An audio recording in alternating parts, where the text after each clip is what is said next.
He survived 5 years of the zombie apocalypse and cleared 99 of the world's deadliest zones. Just one challenge stood between him and humanity's greatest achievement. Then his own teammates betrayed and killed him. Instead of dying, he wakes up before the apocalypse ever began. This time, he already knows the truth. The most dangerous monsters were never the zombies. This time, betrayal won't catch him off guard. The beginning of this story immediately throws us into the thick of things. Fleeing from the zombies, the survivors ran into the hallway. Shinya ordered the others to quickly close the doors, but they were already in the passage. They wondered what to do. There were too many of them, and they couldn't handle them. And then MC saw a massive pipe nearby. Just when his comrades were already thinking they would have to fight them, he threw the pipe right at the zombies, and it pinned the others against the doorway. Now they needed to block the passage, but first, they needed to push out all the zombies trying to break in. Shinya ripped out the grenade pin with his teeth and threw it into the pipe. And when it was outside the room, they quickly closed the door and there was an explosion. Smoke rose in the hallway. Everyone started coughing, but now what mattered was something else. Whether they had succeeded. Nozomi pointed behind Shinya. There was a safe zone that was supposed to close in 2 minutes. The MC was both surprised and relieved. Since a safe zone had appeared, they were almost out. His name is Ichijo Shinya, and he's been struggling to survive in this horrific environment for 5 years. 5 years ago, a great catastrophe struck, instantly depriving humanity of peace. Since then, so-called special zones have begun to randomly appear around the world. These zones are completely cut off from the outside world, and hordes of zombies attack the people trapped inside. By completing a quest, you can find a safe zone and escape safely. Completing a quest increases your stats and rewards you with survival items. However, those who don't reach the safe zone within the allotted time are transformed into zombies. In just 6 months, 80% of humanity has turned into zombies, and the world has become a living hell. Survivors in special zones continually grow stronger. So many strong people have grown up in this horrific environment. To gain more power and rewards, all the strong strive for a grand slam, a complete completion of a zone to level 100. And today, a level 100 area appeared for the first time. He was close to clearing the zone with his skilled comrades. Just a little more, and they would pass the highest level area. Just get into the safe zone, and he will be the first to achieve a grand slam. He had teetered on the brink of death so many times for this, but when they were just a little bit left, a female zombie attacked them. But she was somehow different from the others. She jumped onto the floor where they were, and MC turned a frightened gaze to her. He told the others to back off, and immediately after that, there was a roar. She broke through the wall, raising dust. MC asked if the others were okay, and Nozomi told him that he didn't expect a guard to be waiting for them right at the exit. She slowly climbed inside the building through the hole she made. Compared to the previous zombies, this one was on a completely different level, but if they didn't defeat her, they wouldn't reach the safe zone. Shinya asked how many consumables they had, and they had very few. 5 speed potions and 1 strength potion. He quickly came up with a plan. He would take the hit, and the 5 of them would drink speed potions and suppress her, and he would finish her off with a strength potion. A zombie attacked them. MC jumped aside and drank the potion, but it tasted strange, not like a strength potion. When he blocked the monster's attack, he realized he had no strength at all. They slipped him a weakness potion, which lowered all stats by 50%. Shinya was confused. He didn't understand how this had happened. They definitely gave him a strength potion. He didn't immediately understand what was going on. His comrades decided to act without him. They all drank an improved speed potion and ran for the exit, and MC exclaimed, "What, some kind of mistake?" But there was no mistake. They simply decided to use him as bait. Without consumables, they had no chance of winning, but the exit was close, meaning if he simply delayed her, they could safely pass, and if he crashed, they would get a bigger reward. They left him to fight her. Now he had no strength left to resist the guard. These bastards had planned to eliminate him from the very beginning. There were 10 seconds left until the zone closed, and the one he considered a loyal comrade told him not to worry. They would say that he died heroically protecting his comrades. He eagerly awaited the day when he could personally kill him in zombie form. Shinya screamed in rage that they were bastards, and then the zombie's sharp claws pierced his body, and he fell to his knees. Clutching his wounds, he looked at the monster and wondered, was he so pathetic, and will he die? Annoying. The claws pierced his body again. The safe zone closed, and he thought that he tried so hard, but in the end, he would turn into a zombie and die. His body began to turn black, which meant the transformation had already begun, but he couldn't accept such an ending. In the end, his comrades betrayed him, and he was dying. He would definitely kill those idiots. Even if he became a zombie, he would take revenge on them. But fate turned out to be different. When he transformed, his consciousness faded, and it was as if he found himself in the middle of a thick layer of water. He thought, where is he? Hadn't he turned into a zombie? Or was he already a zombie, and his consciousness was fading like this? The light began to fade. He cursed, because they weren't even allowing him to make his final attempts at resistance. His life was so miserable, he was just a loser. And so he was completely plunged into darkness. But it didn't end there. He heard voices, and then someone kicked him. And when he looked up, he saw the guy who bullied him at school, Ippei Mineta. He gave him a displeased look, and asked He didn't forget to bring the 5,000 yen for security, did he? It was better not to complicate things for both of them. MC was confused, completely unsure of what was going on, where the zombies were, and why the school children were here. The guy next to him nervously told the bully that he didn't have that kind of money, and he told him not to make excuses. Let him steal it, but bring it back. He had until the end of the day, otherwise he would beat him up every time he saw him. He pinned him against the fence, and the distinctive sound made Shinya remember everything. This was the roof where he was constantly humiliated at school. He thought it was a memory before he died, but the all-too-real pain confused him. Ippei exclaimed, "What will he do?" This guy decided to blame everything on Shinya and said that he definitely must have the money. He hides his part-time salary in the edge pocket of his bag. Let him look there. Ippei called him an idiot for turning him in right away, but if he'd known, he could have told him right away. MC had a lot of questions, but it seemed like he'd returned to the time before the great disaster. He called out to Ippei, asking what day it was, and that even surprised him a little. He looked at him with a smirk and asked, "Have you completely lost your mind? Have you forgotten who you're talking to?" He knew he had money, so he shouldn't even try and quickly hand over his bag. Instead of getting his bag, he got a punch in the face, the blows so strong that he was thrown back to his friend's feet. The bullies were shocked that he'd managed to hit them, and MC told the guy not to make him repeat himself and to answer him faster. Hardened by numerous battles with zombies and betrayal, Shinya was now very brave, and the fact that he retained his strength from his previous life added to his confidence. It seemed like he wouldn't end up a loser in this life. Ippei Mineta, an 11th grade student, was a bully to the core. Every day, he stole money under the guise of security. The thing is that he is connected to the Yakuza, so the teachers simply turned a blind eye to his misbehavior, and he especially liked Shinya. He lost his parents early on and was forced to work to survive, making him the perfect target for them. He constantly cornered him, extorting money from him. While he took it out on him, the others quietly sat on the sidelines because they were in no danger. Previously, he couldn't even say a word to these bullies, but now he had something to say. He ordered Ippei to answer his question quickly, and the rest of the students were furious because now Shinya was no weakling, meaning the bullies could turn on them. So, those obnoxious boys rushed into a fight to finish him off, but for MC, it was just child's play. He easily knocked out one of them, which made the others afraid to approach him. He constantly trained to survive in the apocalypse. In this cruel world, he spent many nights where even sleep was an unaffordable luxury. He was on the brink of death so many times. Some daredevil rushed at him, saying that he had become completely insolent, so Shinya simply punched him in the lower jaw, causing him to lose a couple of teeth and consciousness. After all that torment, MC was betrayed by his own friends. In the apocalypse world, people who have lost morals and ethics are scarier than zombies. These scum are ready to kill their comrades for their own gain. Therefore, he will not miss this chance. He will not repeat the mistakes of his past life. He responded to all the blows of the hooligans. Ippei, watching what was happening, was simply shocked. He instantly knocked out too. Is this really the same weakling from before? Shinya vowed to make idiots like them pay for causing even more chaos in the apocalypse. The guy who turned him in was terrified, and Ippei, though nervous, tried to convince himself that the guy had just gotten lucky. He probably learned some tricks from the internet. Believing this, he confidently rushed into the attack, but what happened next shocked him. He stopped him with one left hand, and what also bothered him was that there was not a drop of fear in his eyes. Moreover, this murderous aura emanated from him. Now he realized that he was afraid of Shinya. MC grabbed him by the head, then broke his nose with his knee, and he finally fell. The guys were shocked. Shinya defeated Ippei and his gang. The same guy who was bullied for 3 years was able to fight back. They will also be finished if he finds out that he and Ippei are in cahoots. MC looked at this bully and thought, strange. It seems the power from his past life did not transfer to him completely. He just passed out without telling him today's date. He was going to ask the others about it, but they had already disappeared somewhere, and that pin was just about to leave, but he couldn't do it quietly. Shinya noticed him. He asked where he was going, and he nervously answered that he had to go to class. But MC wasn't going to let him go, since he still had unfinished business with him. April 20th, 2024. Special zones will appear on May 25th, which means there is about a month left until the apocalypse. Right now, he was sitting in the classroom and thinking about his future. Next to him was Pin. Judging by the bruises on his face, he had beaten him up pretty good back then. Now about his current strength. After an examination, it turned out that his strength is about 30% of his previous life, but even so, he won't lose to anyone now. And then, survival supplies. This is extremely important now. An idea occurred to him.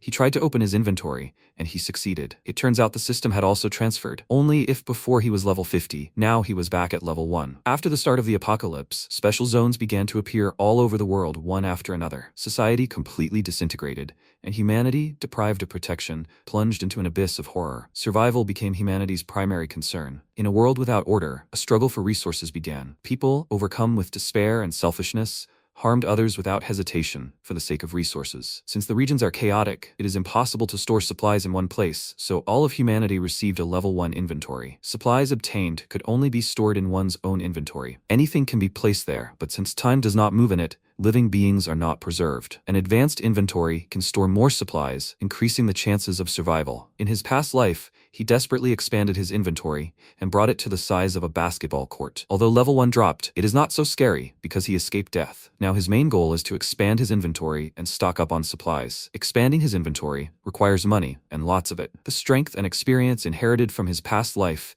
the inventory unlocked ahead of time, and various information. This is enough to develop at an incredible speed. He will deal with the traitors. He is no longer the same person he was before. He will definitely take revenge on them. Time passed, and right now, the Yakuza were beating up a guy in an alley. After delivering the final blow with a bat, the guy turned to his boss and said he was passed out. Toshiki ordered him to pour water on him, bring him back to his senses and continue. One of his subordinates approached him, along with Ippei, and told him he was having problems at school. They said he couldn't raise the security money. Ippei called out to his boss with a guilty expression, and he immediately punched him in the face, while the guy who brought him began to hold him in place. Toshiki approached him and asked how dare he return empty-handed. These idiots can't do anything at the most important moments. It infuriates him so much. He took the bat. Ippei was very scared and asked him to wait, and a second before the blow, he quickly said, all the guys were beaten by one loser. He closed his eyes. Fortunately, the blow did not happen, and Toshiki asked, why is he standing there like an idiot? If he runs away after class, then he has only himself to blame. He told his subordinate to take his guys and bring this brat here. He was in a very bad mood, so Shinya was in danger. Toshiki. This man is Ippei's shield. He is a former professional baseball player. He was an excellent hitter with an amazing swing speed, who scored home runs one after another, but he had a bad temper, and he often beat his teammates for mistakes. He became known as a tyrant. Eventually, he beat a teammate with a bat and was kicked out. So Toshiki ended his baseball career and got involved with the criminal world. MC left the school. Pin caught up with him and asked where he was going. He told him he was going home. Why did he even care? He warned him that Ippei's friends would definitely ambush him at the school gates and kill him. But Shinya didn't care. And Pin told the truth. The students saw some hooligans at the gates and were very scared. Seeing a battered Ippei, they immediately realized that he had brought them to get revenge for today's fight on the roof. Seeing Shinya, Ippei pointed him out to his friends, and Pin said that they had been spotted. Are they going to run back to school? They posed no danger to MC at all. And Pin exclaimed, is he out of his mind? These guys are dogs, just like Ippei. Shinya ignored him and thought, in a month, special zones and hordes of zombies will appear. He needs to prepare too much before then. The bullies told him to come here. If he didn't want to embarrass himself in front of everyone, he better follow them. MC understood that he wouldn't be able to handle it alone in the future, but the power behind Ippei would come in handy.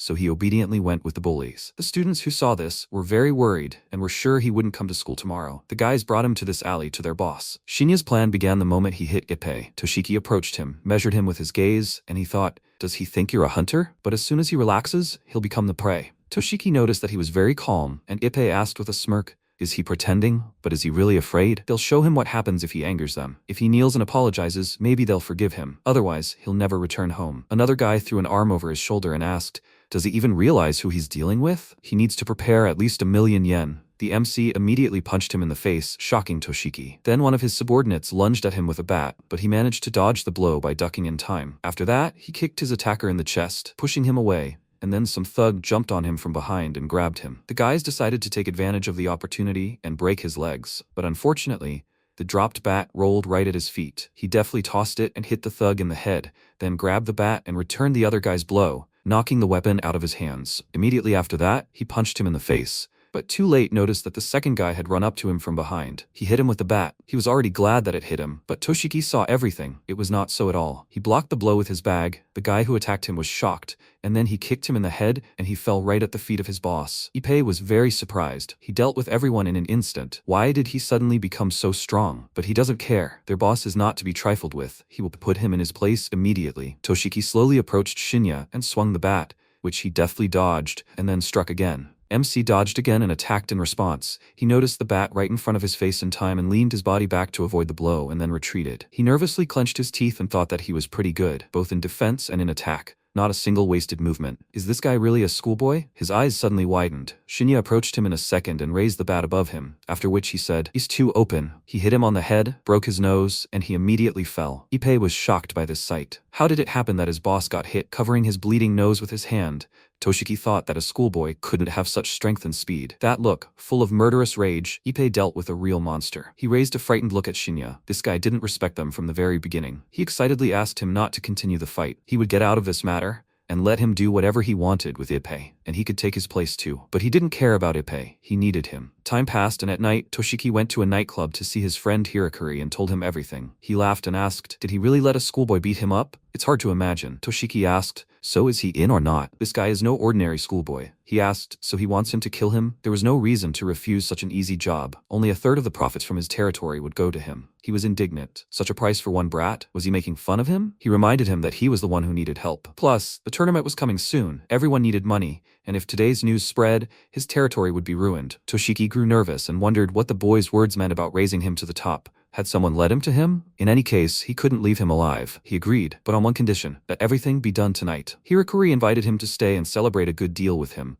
but he declined, as he had a lot of things to do. An indignant guard's voice was heard outside, telling the guy to get out of there. This was a private room. Hirakuri asked what was going on, and the guard replied, it looks like some brat wanted to die. That brat turned out to be Shinya. He was here to find someone, and Toshiki became very scared and wondered how he knew about this place. His friend asked what had happened. His face was so pale, to which he replied, it's that schoolboy. MC took off his hood and approached him, saying he was here on the boss's orders. Some time ago, he was at home, training hard, as his current body was useless, and after the skirmish with Ippei and his henchmen, it became all too obvious. His current strength was insufficient for revenge. Seeing the time, he thought that he had to leave soon. Building up a body wouldn't happen in one day. Now, he told the man they were here on the boss's orders, Toshiki, and he asked him, did he call his dog? And a schoolboy too? And he barged in here so unceremoniously, apparently ignoring the rules. He didn't like it.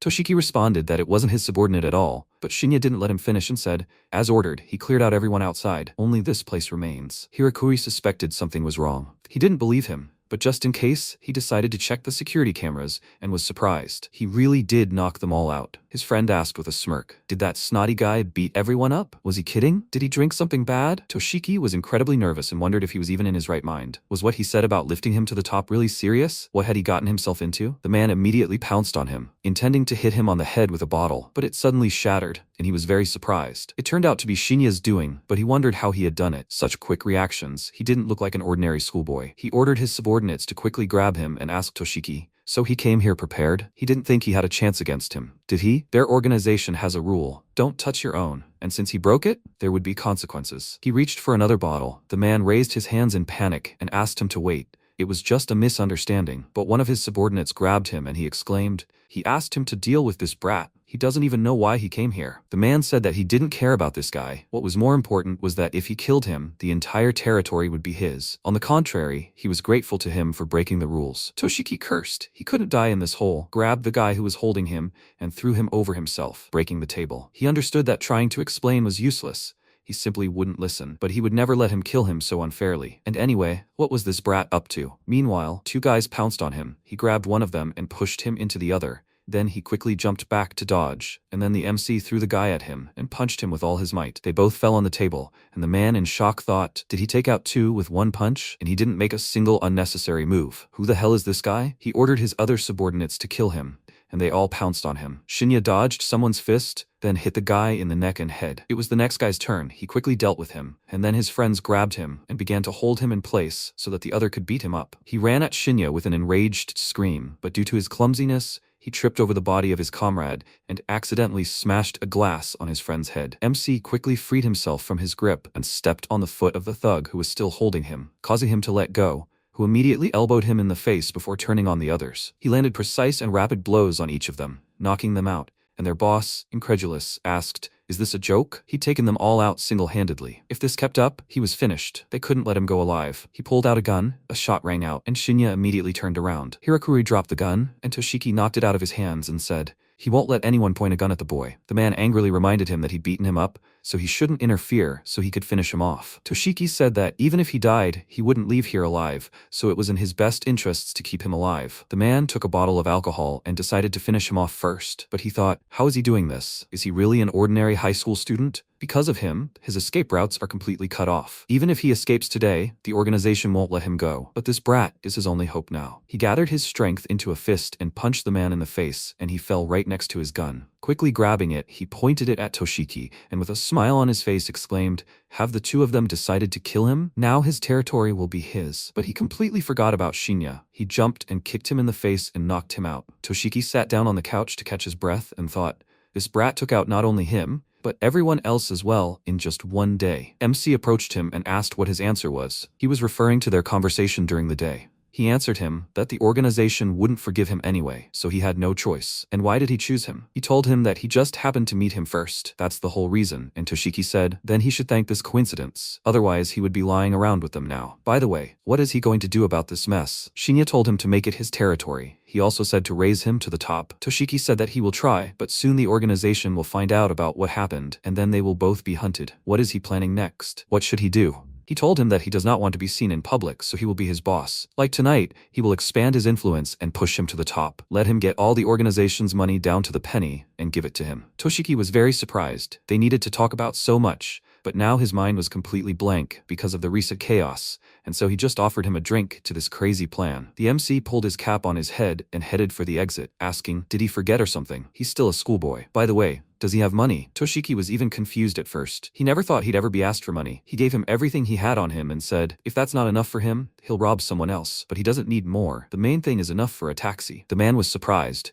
He really got involved with a guy who doesn't even have money for a taxi? He must have lost his mind too. Shinya asked, if you count this place, how many allies and money do they have? Toshiki answered him that Hirakuri had about 50 men. They were his fighters. They were much better in quality than his subordinates. They are assigned special tasks, so the organization supplies them with firearms. He has about 30 men. With them, his combat power will double. As for finances, in this regard, he and Hirakuri are on the same level. Large sums of money don't reach them. For the top brass, they are expendable, so most of the money goes to them. Ogani Ren controls the casino, bars, and nightclubs. Security is provided by Kawase Teruhisa, and their boss, Koyanagawa Tatsuya, handles all the finances. His birthday is next week, and everyone will be giving him gifts. It's basically a tribute. Whoever gives the most will get a promotion. People like him and Hirakuri had been bending over backwards to collect the money, but now, knowing his crazy plan, none of that mattered anymore. MC told him not to worry and promised to quickly raise him to this level, and he thought, what a fool he was to think he'd be scared and back down. He started by offering to exchange contacts, but he didn't have a phone, and he sighed heavily. He thought he'd stop being surprised soon. Shinya said these guys were just out of it. Can he handle this on his own? Or should he stay? The man told him not to worry. He'd already called the people, and if he rehabilitated them, they'd forget whose side they were on. Voices were heard outside. They had arrived. The guys entered the club, wondering why the entire Hirakuri gang was unconscious. Ippei was among them, and he was the most surprised of all because he saw Shinya. The MC said goodbye to Toshiki,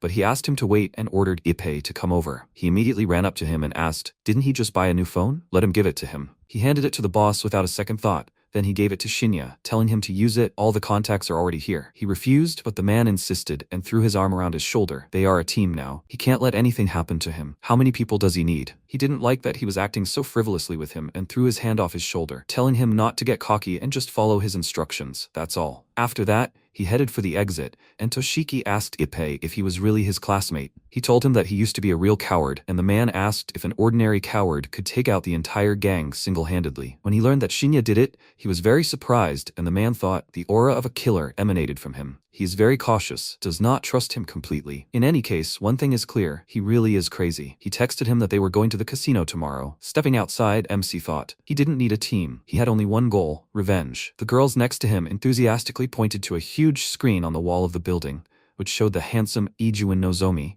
one of Shinya's former comrades. His father was the president of a company, ranked among the top 10 in the world. In their past lives, immediately after the Great Disaster, they were the first to master the new rules of survival. Using subordinates to gather materials, they upgraded their inventories to maximum levels. His group prepared enormous inventories and accumulated a multitude of resources. In the apocalypse world, where social order had collapsed and rules had disappeared, their actions became increasingly brutal. Possessing world-class human resources and management skills, they remained those who stood above ordinary people even in the apocalypse. Even though he had been reborn, now not only was he unable to take revenge, but he couldn't even get close to them. He needs huge amounts of money not only to prepare for the great catastrophe, but also for revenge. He can't think only about himself. He needs to find opposing forces to weaken their influence before the apocalypse begins. The pain Nozomi caused him will be returned to him tenfold. While he was thinking about all this, it was his turn to board the bus. The girl behind him asked if he wasn't going. She was just in a hurry. He apologized, and she suddenly turned into a zombie and told him in a hoarse voice to move away if he wasn't getting on the bus. He jumped away from her in fear and thought in a panic, the great catastrophe hasn't begun yet. Where did the zombies come from? The rest of the people looked at him in surprise, not understanding the reason for such a reaction. It seemed like he was the only one who saw the zombie. The man behind the girl said that today's school children are very stressed and that she should hurry up and get on the bus. MC grabbed his head and wondered if he had imagined it. Suddenly, someone's voice rang out, but he didn't understand where it was coming from. It seemed like he had already heard it during his rebirth. Looking up, he saw red energy near the huge screen, signifying the appearance of a special zone. He became nervous and wondered why the zone appeared before the great catastrophe. Could no one really see it? Even the people inside the zone weren't reacting. Could he be the only one seeing it? He again heard the voice that was calling him to that zone, but he didn't know whether to go there or not. The flickering image of the traitor on the screen made him decide. He ran across the road, almost getting hit by cars, but still reached his goal. He stopped right in front of the entrance to the zone and thought that if this was a real zone,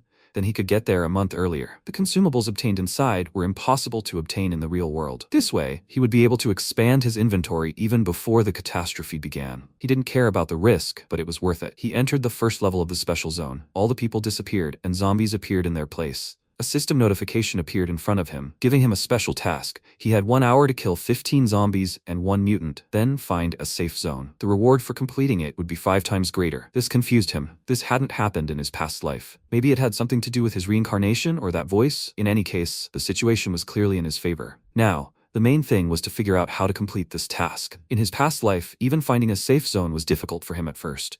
Now, he was being asked to kill 15 zombies and 1 mutant. He needed to be well prepared for the fight. When entering the safe zone, first teleport to a relatively safe place. Basic survival supplies could be found there, but they were all primitive. Anything better could only be obtained by going deeper. Just in case, he took everything, from a first aid kit to a weapon. Even if he didn't need it now, he would use it later. But the most important thing wasn't the consumables, but the magic ore and crystals, which could only be found in the safe zone. Magic ore, combined with gold, expands inventory, and its quality is divided into 4 classes. The higher the zone level, the higher the chance of obtaining high-quality ore. High-quality ore expands inventory much more effectively. As for the special elements in crystals, after development in the late post-apocalyptic period, they began to be used as ingredients for potions. Without them, it is impossible to survive in the zones. They can be said to be their talismans in the world of the apocalypse. As soon as he leaves here, the real test will begin. If the zone's appearance is not a coincidence, he will receive resources for a month in advance. Having prepared himself, he left the safe room and looked around. Having left the starting zone, there is no turning back, and the quest requires 3 things from him, the most important of which is time. Although he has inherited his powers, with his frail body he must be more careful. Even though this is a first-level zone, 16 zombies, including a mutant, are quite difficult. If he at least finds the location of the safe zone, he will have an escape plan. The difficult task and atmosphere of this zone were somehow different from his past life. At that very moment, a zombie jumped out of the store he was passing, breaking through the glass. Luckily, Shinya had good reflexes and managed to jump back in time. Another step, and he would have been killed. This zombie, although low level, is far superior in strength and speed to humans. 1 bite, and he'll have to run to the safe zone to heal,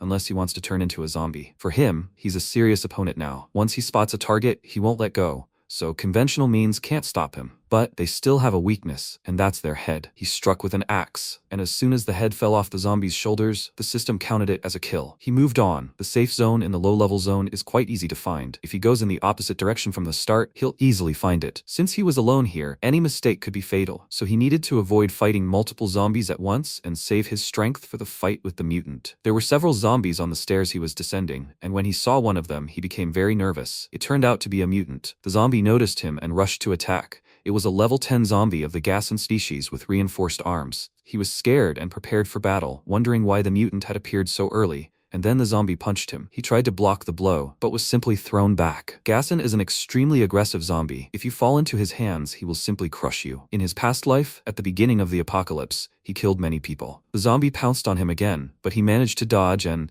realizing that he had no chance in a direct fight, especially since the terrain was unfavorable, he decided to change his position and quickly descended the stairs. He was several levels stronger. In his past life, he was aggressive, but his attack pattern was no different from that of a normal zombie. If he exploited this weakness and lured him into an advantageous position, he could defeat him. But at the end of the stairs, a couple more zombies were waiting for him, and the mutant was already descending toward him. They surrounded him, but he wasn't going to die here, so he rushed into battle. Humiliation from his past life, betrayal, no matter what happened, he would survive. When he figured out the zombie system, the mutant pounced on him from above. He noticed it in time and managed to dodge, avoiding a powerful blow. He hung from the ceiling, clinging to the pipes, and while the zombie was looking for him, he pounced on it and swore revenge at all costs and would personally regain his honor. The zombie suddenly turned to him. He swung, and then MC hit him with an axe. Blood spilled, but the zombie managed to block his blow and then counterattack, sending him flying down the stairs. He grew nervous. He hadn't thought the monster had such fast reflexes. He'd missed a perfect chance to finish it off. With his current strength, attacks on his enhanced arms deal almost no damage. The situation was much worse than he thought.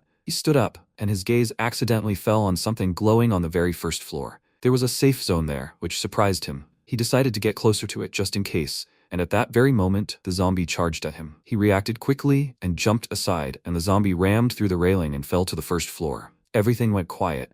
Shinya already thought he was finished, but he managed to hold on, and while he was climbing back, he headed down the stairs and cursed, calling him too persistent. There were zombies there again. As soon as they saw him, they rushed to attack with a loud roar. Then he grabbed one of them, put his arms behind his back, and pushed him into the other zombies, pinning them to the wall. They ran towards him, but he kicked them, pinning them back, and then with a swing, he blew off 3 of their heads at once. The big guy was already approaching. He threw something at Shinya with all his might, and there was a crash, but he was no longer there. He had managed to run away somewhere. The zombie quickly looked around. He did not find him, and this made him very angry. Meanwhile, MC hid in a minibus to heal his wounds. He only had bandages and an axe, but that wasn't enough to complete the task. He had no room for error. This was both the starting point of his revenge and the most important step. For now, he just needed to move toward the safe zone. The mutants were keeping their distance. Suddenly, the minibus started moving, and he got scared and wondered how he'd noticed it. Right now, a mutant was pushing it toward the edge of the parking lot, which made MC nervous. He knew it was dangerous to stay there, and when the bus started falling, he jumped out and found himself next to the zombie. He had to act. It was now or never. He aimed right at the wound, managed to chop off its arm, and immediately retreated, thinking, the main thing now is to at least weaken this idiot. But this axe won't last long. The monster roared loudly, losing its arm, and immediately rushed to attack. Mutants become enraged when their lives are threatened. Their aggressiveness doubles. Now he can only use one hand. If he cuts off the other, it will deprive him of his strength. He struck with an axe, leaving a huge long cut on the zombie's hand, and then he kicked him and knocked him to the floor, and then immobilized his hand holding the axe. He was panicking terribly. His blow couldn't stop him. Just a little more, and he would have been able to finish him off, but now he can't move. The zombie approached him, opening its mouth wide, and he was terrified, because if he bites it, he will turn into a zombie, and then everything will be like in his past life. Its teeth sank into his body. He felt pain and thought, why? Where did he miscalculate? Why is this happening to him? He tried so desperately to survive and still died. He heard the voice again. With every second, the words became clearer and clearer, and he finally made them out. Take revenge on them. It was the voice of the female zombie who killed him in his past life. After that, his wounds began to heal. He was surprised, but now he didn't have time to ask questions about what it was and so on. The zombie pounced on him. He rolled over on his side, avoiding the blow, and then moved away from it to a safer distance. He looked at his hands in surprise and thought, what's going on? He was infected with the zombie virus, but he didn't turn into a zombie. Besides, all his wounds were completely healed. Maybe it has something to do with that mysterious voice. He feels like this voice is coming from inside him, and he's heard it before. He dodged another attack and remembered everything. He's heard this voice before, and it belongs to Tail, the level 100 zombie he met at the end of his past life. At that moment, his mind was consumed by anger. His entire consciousness was focused on the safe zone, so he only remembers what happened right before he was defeated. But by that time, the zone had already begun to collapse, so he should have turned into a zombie and appeared in the real world with her. But for some reason, he's here again. This means that she's here with him, too, in this world. It seems impossible, but given the current situation, it's true. She's inside him. She entered him before the zone disappeared, and she returned to this world with him. The fact that he saw the special zone before the great disaster happened, and also the fact that he doesn't react to the zombie virus, that he has the ability to heal wounds, it's all thanks to her. So now, can he still call himself human? He blocked the zombie's attack, was pushed back, and he thought with a grim face. Surviving thanks to the power of his longtime sworn enemy, a zombie, it's so ironic. He remembered the traitors. Now he doesn't care about the source of his power. If it's for revenge, then he will give her his body. He swung and dealt a powerful blow to the zombie, cutting it in half, and thought, If he could harness the zombie's power, his revenge would come even faster. He would definitely deal with those traitors. Time passed, and he finally cleared out all the zombies and reached the safe zone. The trophies were right behind the travel portal. On the other side of the portal was a room with only one box, and he noticed that everything here was the same as in his past life. He opened the box and took out one of the crystals. It was a beginner-level magic stone,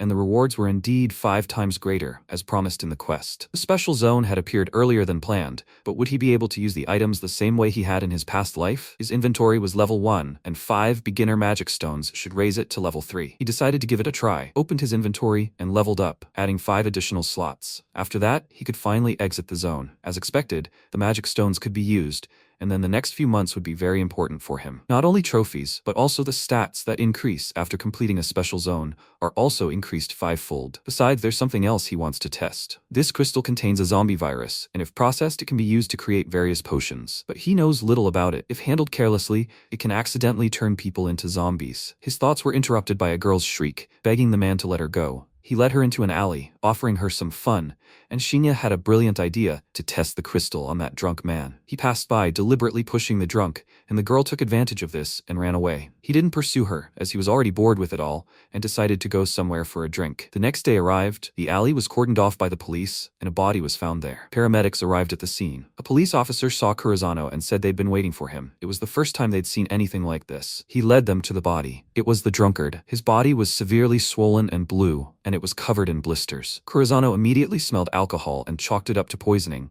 but his student Natsume Etsuoka decided to check everything out thoroughly. She touched the areas where the skin had begun to peel off, rubbed the blood between her fingers, and Kurizano told her they were leaving. Their work here was finished. The blood and the overall appearance of the body seemed strange to her, and she asked, "Are they really going to call it a day?" She didn't think it was a simple problem. They should draw blood and run a test. The teacher firmly said they were done, but she objected. This blood definitely didn't look normal. He pulled her up short, saying, "She's still practicing, so don't let her get carried away just because she studied abroad, and follow his instructions." He asked the crowd of onlookers to disperse, and Etsuoka followed him, saying, "That's a different story." According to witnesses, there was a minor scuffle between the deceased and a student last night. MC was in the crowd, overheard their conversation, and glanced at the body in the back alley. He wanted to test whether the zombie virus could turn people into zombies before the apocalypse, and this is the result. Zombie transformations won't happen before the apocalypse. Now he needs to bring that girl into the group. The genius girl, Natsume Etsuoka, was an amazing pharmacist in his past life. She used crystals from a special zone, a domain, to create potions, and she managed to suppress the side effects of the zombie virus as much as possible. Even the strongest warriors relied on her potions. All of this was the result of her insatiable curiosity. However, this curiosity became her undoing, making herself an experimental subject for potion development, which ultimately led to her death. If he can get her to create potions for him, he can greatly increase his fighting power both in the real world and in the domain. In this life, he will definitely make her his ally. Meanwhile, Kurizano got into the car while she tried to force him to act, but he ignored her and drove away. She called him arrogant and decided to deal with everything herself. Then Shinya approached her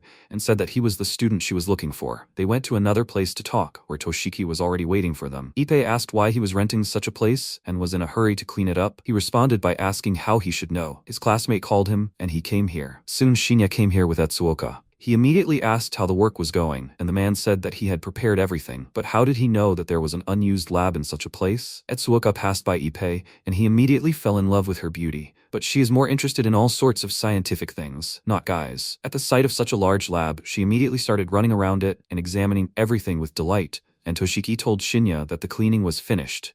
But he does not understand all this equipment, so they will need to test everything and see if it can be used. MC looked around and thought, this place has not been used for a long time, but even in his past life, this was her lab after the apocalypse. He asked the man to wait here so he could talk to her, and he thought, who is this woman that he would even prepare such a lab for her? He cannot understand what this guy is thinking at all. Is this some kind of complex seduction tactic? Shinya meanwhile approached Etsuoka and suggested that they discuss the main topic before she started examining the equipment, after which he showed her the crystal and said, that man died because of this. She didn't understand how the crystal and the man's death could be connected, and asked him to let her look at it closer, but he refused. She was very persistent and wanted to quickly examine this thing. But she quickly pulled herself together and finally asked why he decided to tell her about this and brought her here. Does he have some ulterior motive? He thought for a second and noted that she was really smart. He needed her help to examine this crystal. She put on gloves and transferred the crystal to a separate container and she wondered why he chose her. Her teacher was better. MC said that he knew. She went abroad back in middle school and specialized in forensic science. And during her studies, she received many awards. She was praised as a genius in this field. She recently returned to Japan and is now working as an intern in forensic medicine. She smiled and noted that he knew a lot about her, which meant he had come for a reason. So what does she need to do? He said seriously. From now on, the information will be top secret. Before he speaks, he wants to clarify one thing. Is she ready to become one of his associates? If she becomes an associate, she will be able to use this lab as she sees fit. He will also bring her as many crystals as she needs and cover all research expenses. She will see a completely different world than before. But if she refuses, that is the end of their conversation. Instead of answering, she sat down at the table and put the crystal under the microscope. And he asked, does that mean she agrees? She told him that if he gives her this crystal, she will agree to any condition. And he said, she can be sure of that. He smiled. Everything turned out exactly as he expected. After examining the crystal, Etsuoka confirmed her guess. This crystal contains a virus that causes death in living organisms and accelerates decomposition. Unlike normal death, the body moves while unconscious. It is no longer human. MC said that the body she saw didn't move for some reason, but she must have noticed that although it was dead, its body was strengthened. If it moved, it would possess power many times greater than its strength in life. They call these the living dead or zombies. Therefore, the crystal that is capable of turning people into zombies contains two components. One is a zombification component, and the other is a component that enhances body functions. He wants her to completely separate these two components and create a potion that enhances the functions of the human body. The task of complete separation is extremely difficult. It is necessary to achieve the highest possible purity, close to 100%. Therefore, the rarity of this potion is determined precisely by its purity. She clarified, by zombie, he means that the body will be able to move. He confirmed it and said, he's sure she has a lot of questions. But for now, he wants her to focus on researching the crystal. Someday, in the not-so-distant future, he'll tell her everything. He rented a living room on the floor below, so she can live there. He's leaving now, so let her focus on her research. She asked him to at least tell her his name, and that's how they finally met. After that, Shinya approached Toshiki and said that they were leaving, and he asked Ippei to stay here and help her get used to it. While they were going down in the elevator, Toshiki asked where they were going, but he was ignored and asked how things were with Hirakuri. He told him that everyone follows him, but quickly corrected himself. Everyone follows Big Brother. MC told him not to call him Big Brother, he's their boss, let him not make such mistakes. After that, he thought, it's confirmed that the domain is real. He also shouldn't worry too much about the potion. All that's left is the money. He told Toshiki to get ready. They were heading towards big money. Ogano Ren, by the age of 20, had blood on his hands. He will stop at nothing to climb to the top, and he got there by a rather brutal method. He runs an entertainment business, his main areas being casinos and nightclubs. Casinos in particular bring him the greatest profit. It's always crowded with people, and huge amounts of money flow there every day. Everyone thinks they can get rich and change their destiny, but few succeed. But in the end, only regrets and unfulfilled dreams remain. People with unfulfilled dreams return to the casino again, and those who lose are given loans, dragging them even deeper into debt. The interest rates there are exorbitant. Repaying is practically impossible, so there is no escape. Those who did not repay the debt were severely intimidated and beaten. Ren did this in a special way, playing golf. The guy, already covered in bruises from the balls, begged Ren to give him a few days and he would pay everything back. He asked, do you know how much you owe? 10 million yen, and he wouldn't let him go anywhere until he gave him the money. So, where should he throw the next ball? He took aim, and the guy exclaimed that he had only borrowed 2 million yen, and he wouldn't be able to pay back 10 million. Ren reminded him of the IOU. The interest had already accrued. Hadn't he seen what was written in the document? If he couldn't pay back the debt, then his family would have to. His daughter had just started kindergarten, right? The man got angry and told him not to bother his family, so he threw a golf ball at him, which hit him right in the groin. Blood splattered on the face of one of the guards, and Ren handed the club to his subordinate and said, these are Ogane Ren's methods. He obtains almost all the funds for the organization, and these funds already amount to tens of billions. A man entered the office and informed Ren of the arrival of guests, Toshiki and his men. As soon as he gave them permission to enter, they immediately entered, and the man indignantly exclaimed that he couldn't just barge in. Ren waved his hand, indicating that everything was fine,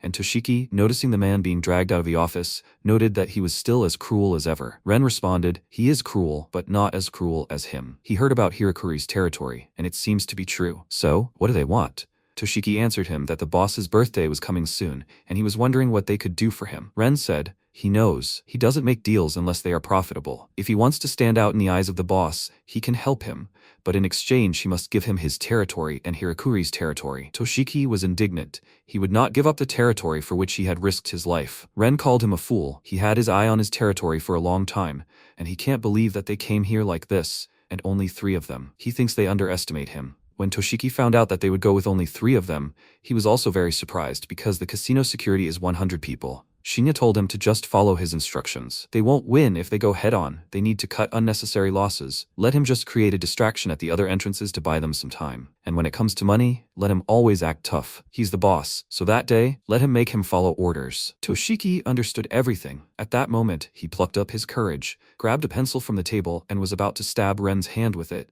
But his guard stopped him. He didn't expect this, and was confused. Then MC stepped in, snatched the pencil from his hands, and threw it at the old man. The guard exposed himself to protect him, and then the others rushed to attack, and Shinya quickly dealt with one of them with a kick to the face. He was thrown to the other end of the room, and his comrade rushed at him in a rage. Then Hirakuri parried his attack and exclaimed that he had irritated him for so long that he could finally beat him up. Toshiki tried to calm down, but MC suddenly pulled him close, protecting him from a blow from the stick, and told him to stay alert. He'd handle this himself, and tell him to step back. Toshiki told him to be careful. He was the strongest of Ogani-ren's subordinates, and it was thanks to him that he felt so confident. The bodyguard took off his jacket and charged. Shinya dodged, grabbed a stick as well, and immediately blocked his next blow. The bodyguard suddenly punched him in the face, his mask immediately flying off, and the man wondered if he'd missed. Toshiki worriedly asked Shinya if he was okay, and he confirmed it. Compared to yesterday's opponent, he was much slower. Ren then approached his subordinate and told him not to make too much noise so as not to scare away the customers. Let him kill them all. The protagonist delivered a powerful punch that sent his opponent flying several meters, then added another kick, swung, and put all his strength into the next lunge. A powerful kick to the bodyguard's torso, sending him flying backwards. Ogani-ren, perplexed, his eyes wide, as if he couldn't believe what was happening. He grabbed the phone and shouted, "Hey, where's the backup?" The next second, the doors to the office burst open, and the workers rushed in, shouting, "Boss!" They apologized for keeping him waiting. Toshiki looked in surprise at the reinforcements that had arrived, and Ren barked indignantly, "Why are there so few of them?" One of the new arrivals hastened to explain. All the roads to the casino were blocked for some unknown reason, so reinforcements couldn't arrive right away. Ren flushed with anger. What the hell? Did he do this? With these words, he glanced at the protagonist. He only coldly confirmed he was finished. Ren roared, "What is he talking about? These guys are more than enough to deal with weaklings like them." He clenched his fist and shouted, "He'll give them 2 million for the elimination. Let them kill them all." His subordinates immediately rushed to the attack, shouting, "Catch them." Meanwhile, anxious cries echoed throughout the casino hall. "Damn, what's going on? It's 7. 7 is here." The next second, the doors of the rooms suddenly burst open,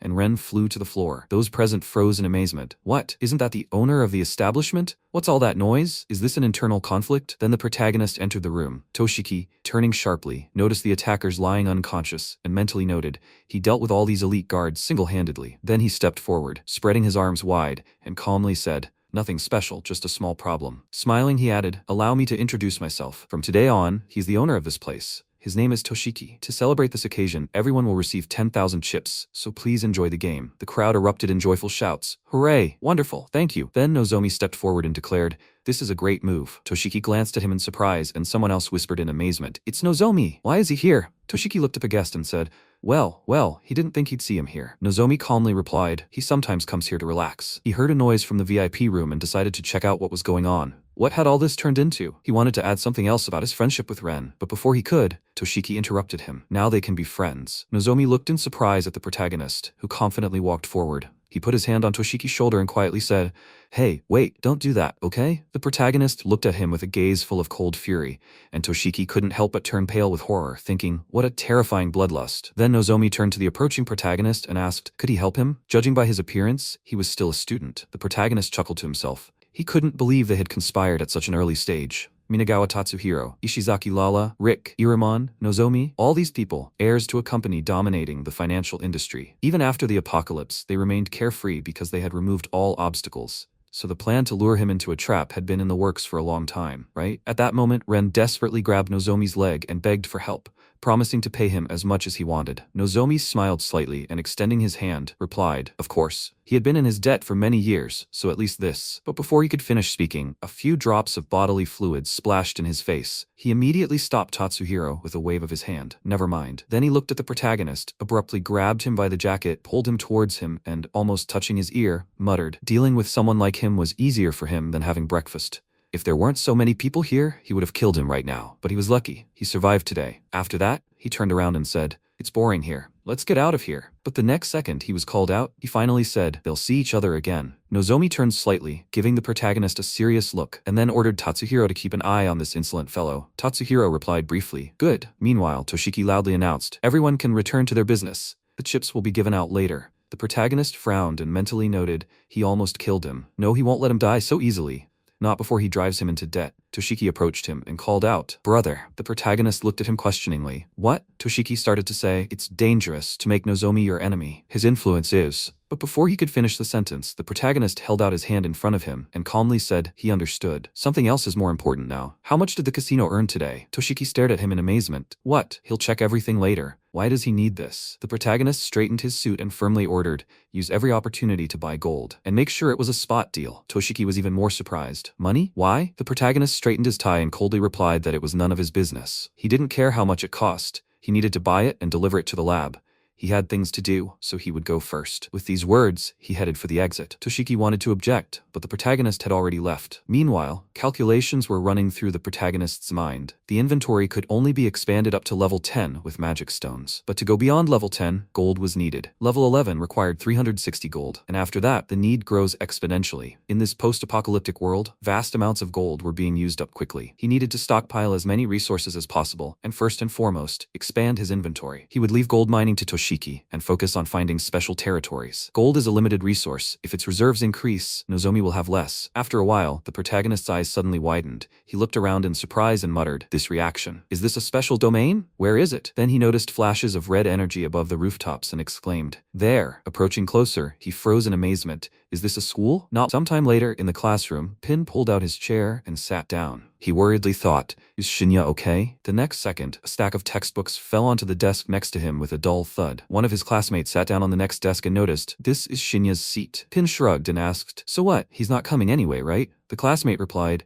Ippei took him, so he's probably in the hospital by now. He just took the empty seat. It's a shame, though, that his errand boy left. At that moment, the window swung open, and one of the students ran to it, shouting, his notebooks. The protagonist threw his classmate's school supplies out. Pin called out to the protagonist in surprise. He gave his classmate a cold look and sharply ordered, get lost, before he hits him. The boy indignantly shouted, what did he say, idiot? His classmate immediately put a hand on his shoulder and quietly said, don't. He even beat up Ippei. It's better not to mess with him. The rest of the students in the class glanced at each other and began to whisper. He definitely was taken away since he returned safe and sound. Pin, still in disbelief, asked, is he really back at school? The protagonist calmly inquired, is this bad news, or is he disappointed? Pin answered, of course not, he's just happy. He hit Ippei for him. The protagonist thought for a moment. When he came to school last night, the domain still hadn't manifested. Perhaps the process hadn't finished yet, or had he simply not had time to feel it appear? He had a strong feeling that the domain would make itself known tomorrow. In the present, Miki called out to him. He turned to her in surprise. She came closer, adjusted a strand of hair, and quietly said, good. She saw him taken away the day before yesterday and was very worried. Is he okay? He nodded slightly, and the thought flashed through his mind. Miki is the queen of the class. In his past life, he was completely in her hands too.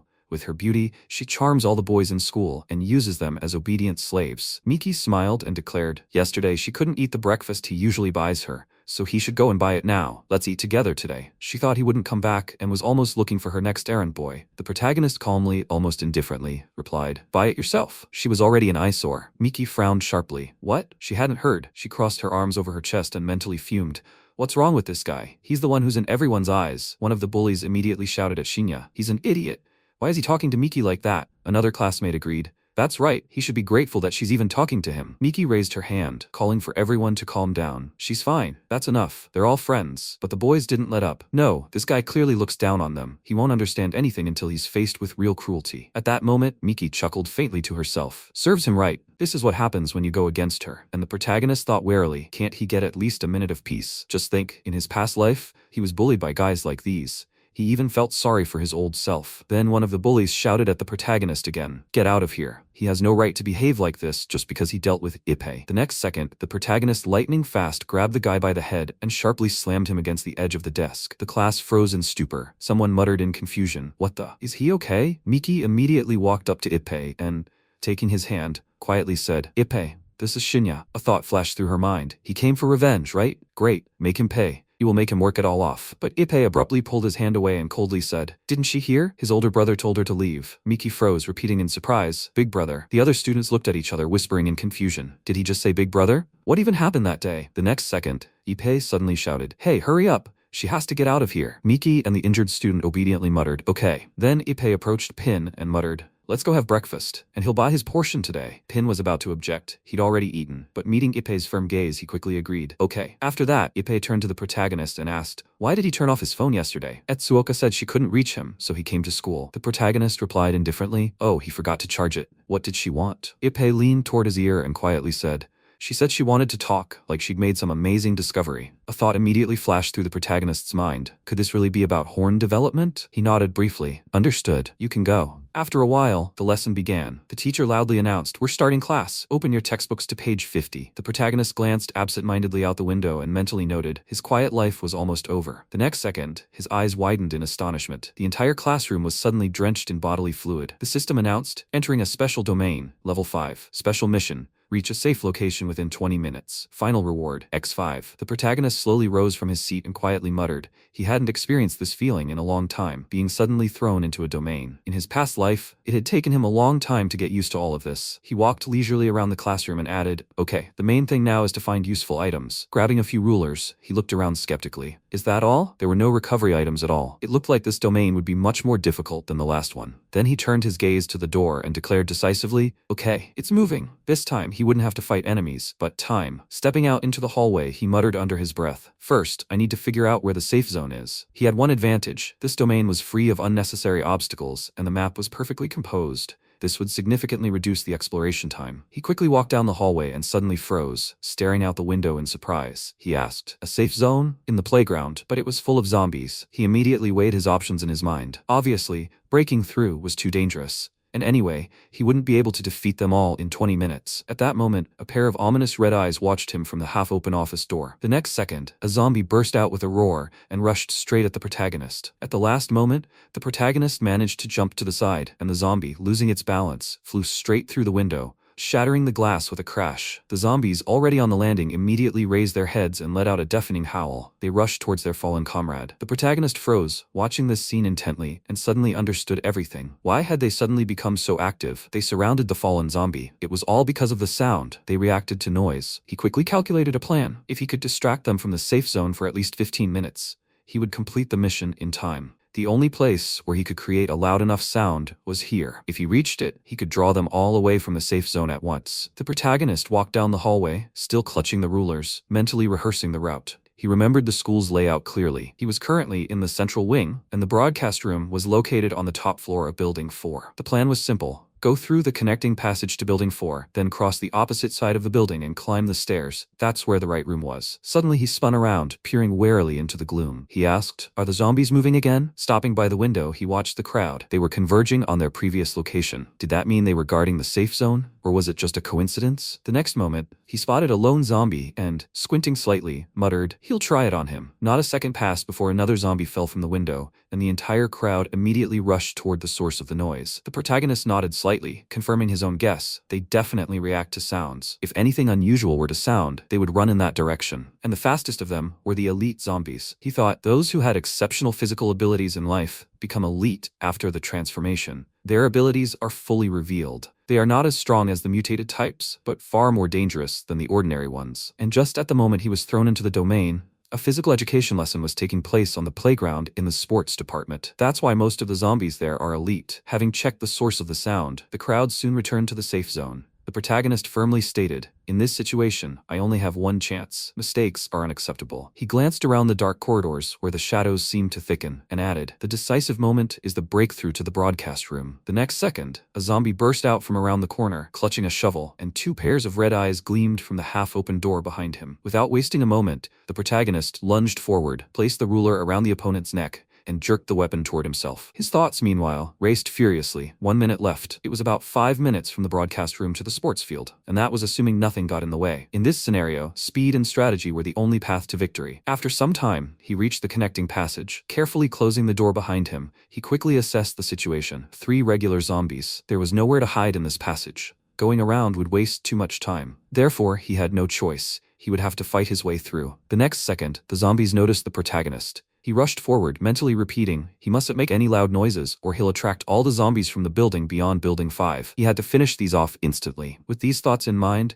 he brought the shovel down on the head of the first zombie, putting all his strength into the blow, and then immediately delivered another crushing blow straight into the zombie's skull. He dealt with the second opponent just as quickly and mercilessly. Moving on, he muttered darkly, Building 4 looks like it will be much more difficult. Then he began to consider his next step.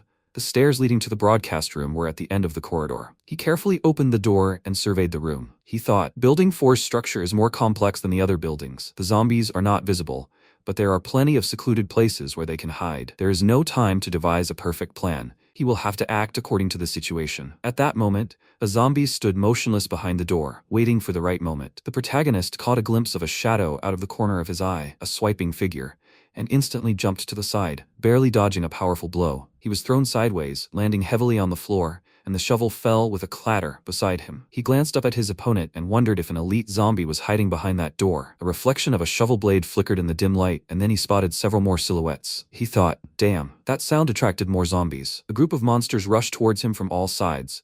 The protagonist grabbed the shovel with lightning speed and zigzagging rushed forward. He thought, now all he can do is seize any chance. He froze for a moment, feeling something barely touch his shoulder. He immediately brought the shovel forward. Just in time, a zombie lunged at him. The blade pressed against the monster's mouth, preventing it from closing its jaws. The zombie frantically shook its head from side to side, trying to escape the trap. Then the protagonist caught a movement out of the corner of his eye. Another zombie had snuck up behind him. The monster slammed its fist forward, and the protagonist lunged forward. The next moment, he spotted another zombie, kneeling, its head missing. The zombie quickly turned around, but there was no one behind it. Then it caught a strange scent coming from the half-open door and stepped into the lab. After taking a few more steps, it froze, its eyes blazing with rage. With a sharp movement, it slammed its fist into one of the desks, shattering the wood with a loud crack. Meanwhile, elsewhere, Etsuoka thoughtfully examined the test tube in her hand. She muttered, separating the two elements is much more difficult than she thought. The ratio of zombie virus in the magical ore is too high. Currently, they can only achieve a maximum of 60%. The virus content is still unacceptably high. She searched through all the available records but found no mention of such a virus. He was the only one who knew where this magical ore came from. So why had he disappeared now, at the most crucial moment? And why did he even have it? He knew how to use it, but was he really an ordinary high school student? At that moment, one of the zombies froze near a broken test tube, and the protagonist silently crept up behind him. The zombie suddenly jumped aside, and the protagonist, without wasting a second, swung his shovel. He accurately turned his gaze to another monster looming above and delivered a crushing blow. The zombie's body collapsed to the floor. The protagonist thought he himself had lured it with the scent of blood. The wound from earlier had already healed. He quickly grabbed several test tubes and mentally noted, with this extracted blood, he could avoid unnecessary clashes. Time was short, only about 10 minutes. He needed to move on. Suddenly, everything started to blur. He clutched the desk convulsively, grabbed his head and screamed, "What is this?" A sharp, piercing headache washed over him. His condition was rapidly worsening. He wondered, is this because of her? Why is the reaction so strong now? Is this a consequence of using his self-healing ability? Damn, it was like carrying a ticking time bomb. He gritted his teeth. He would deal with this once and for all. He couldn't let his own power destroy him. The noise he'd made earlier could attract the zombies on this floor. And sure enough, he could already hear the stomping of feet in the hallway. The monsters were running towards the sound. The protagonist threw one of the test tubes on the floor. The glass shattered, creating a sharp clang. Without looking back, he rushed past the stunned opponents and firmly told himself, the most important thing now was to move forward and avoid combat. He paused at the corner and quickly calculated the route. The broadcast room was right above them. In a few leaps, he reached the right floor, cautiously peered around the corner, and let out a quiet breath. There were no zombies here. Reaching the door, he pushed it open and stepped inside. He thought, great, no one here either. He hoped the equipment was still working. He leaned the shovel against the wall, walked over to the control panel, and flicked the switch. The device hummed softly, and the indicators lit up. The protagonist smiled faintly. Yes, it worked. He had helped the broadcast club several times, so he remembered how to operate it. But the next second, the room door shuddered and began to slowly open. A chubby, gnarled zombie hand appeared from the opening. The protagonist instantly tensed, darted for the shovel, and spun around sharply, ready for battle. A huge zombie towered before him, approaching, forbidding entry without permission. The protagonist's gaze lingered on the zombie for a moment, mentally noting the phenomenon of body bloat. Yes, he was in that exact state. Decomposition gases were stretching soft tissue. That's why he was so abnormally bloated. He quickly assessed the threat. He had little offensive power, but the main danger lay in the moment of explosion. A loud bang, the release of the zombie virus. Enough to kill a man and attract a horde of other monsters. The next second, he dashed out of the office, flew into the hallway and shouted sharply, "We can't let this thing escape." He darted for the window, just as the bloated zombie reached out its gnarled hands toward him. At the last moment, the protagonist ducked sharply and jumped to the side. The zombie, losing its balance, crashed through the window, its leg tangled in a dangling wire. The protagonist gritted his teeth, clutching the free end of the wire tightly. He thought, there's no time to drag him anywhere far. Immobilizing him will suffice for now. He glanced quickly around and cursed silently. Damn, did that sound really attract more zombies on this floor? Several monsters were already advancing on him. Without wasting a second, he threw the vial of blood right in front of them. The glass shattered, a pungent smell hit their nostrils, and the zombies froze for a moment, distracted by the new bait. The protagonist immediately rushed back to the equipment, mentally repeating, "Only 4 minutes left. We need to start the broadcast immediately." He understood. The blood would hold off the monsters for a short time, but every second gained was crucial. One of the zombies suddenly turned its head to the side, as if catching a new scent. The protagonist thought, if another elite zombie appears now, he will definitely be finished. Another creature was already approaching the office doors. The protagonist gritted his teeth. Not a second more could be wasted here. And at that very moment, a clear voice came over the loudspeakers. "And now we begin national exercises. Number 7, first section." The protagonist exhaled barely perceptibly. He had made it, just in time. He knew the sound of the speakers would work better than any bait. The zombies would be drawn to the source of the noise, meaning they would rush toward the schoolyard. He peered out into the hallway and noticed several zombies frozen near the window as if listening to the broadcast. Wasting no time, he darted for the stairs, noting as he went, the zombies from the 3rd floor were ascending. While their attention was focused on the broadcast, he could slip away. With these words, he sprinted forward at top speed, heading for the safe zone. A short while later, he stopped abruptly in front of the massive doors, quickly assessed the situation, and muttered darkly, "The zombies from the first wing are here too. There is not the slightest chance of breaking through the main entrance. Even if he could defeat them all, there wouldn't be enough time." So he had no choice but to wait, but his opportunity was right in front of him. At that moment, the cable holding the bloated zombie shuddered, and the next second, its heavy body crashed to the ground with a deafening roar. The protagonist immediately assessed the situation. Now, the bloated zombie's explosion drowned out all other noise. This was his chance. He realized the fastest way was to jump from the connecting passage directly into the gym. While all the monsters were being drawn to both the explosion and the broadcast, the schoolyard should clear out, at least for a while. A few seconds later, he noticed an empty field and chuckled faintly. He knew it. Leaping over the fence, he muttered, "At this rate, he'll succeed." Even if the zombies soon found the source of the sound, it would take them time to reach it and destroy the equipment. The loudspeaker announced, "Next up, Section 3. And then the protagonist jerked his head up and shouted, "What? They've already reached the broadcaster?" He estimated the distance. It was the edge of the school building. Damn, so they'll be moving here again soon. Clenching his fists, he lunged forward, but the wave was already growing behind him. A crowd of zombies was rapidly converging behind him, filling the field ever faster. He continued to rush toward his goal. But the next moment, one of the zombies caught up with him and struck him hard in the side. He lost his balance and collapsed to the ground. Several more creatures immediately rushed toward him, stretching out gnarled hands. He gritted his teeth, glaring at the approaching danger, and with a sharp swing of his shovel, parried the attack of the nearest opponents. Rolling back, he began to fight back furiously, kicking and slashing with the shovel blade, clearing at least some space for himself. Reaching out for the shining gates, he cursed silently. Damn, he was so close. But at that very moment, when only a moment remained to the goal, instead of his hand, a zombie's clawed paw appeared in front of the gate. Meanwhile, in the lab, Atsuka still stared at the test tube, muttering under her breath. She still had so much to do with this sample. Where the hell had it gone? She frowned, replaying what he'd said earlier. He'd claimed that anyone who ingested the virus would turn into a zombie, right? The body they'd seen yesterday looked exactly like that. If someone had ingested the virus voluntarily, at that moment, the air in the room seemed to thicken,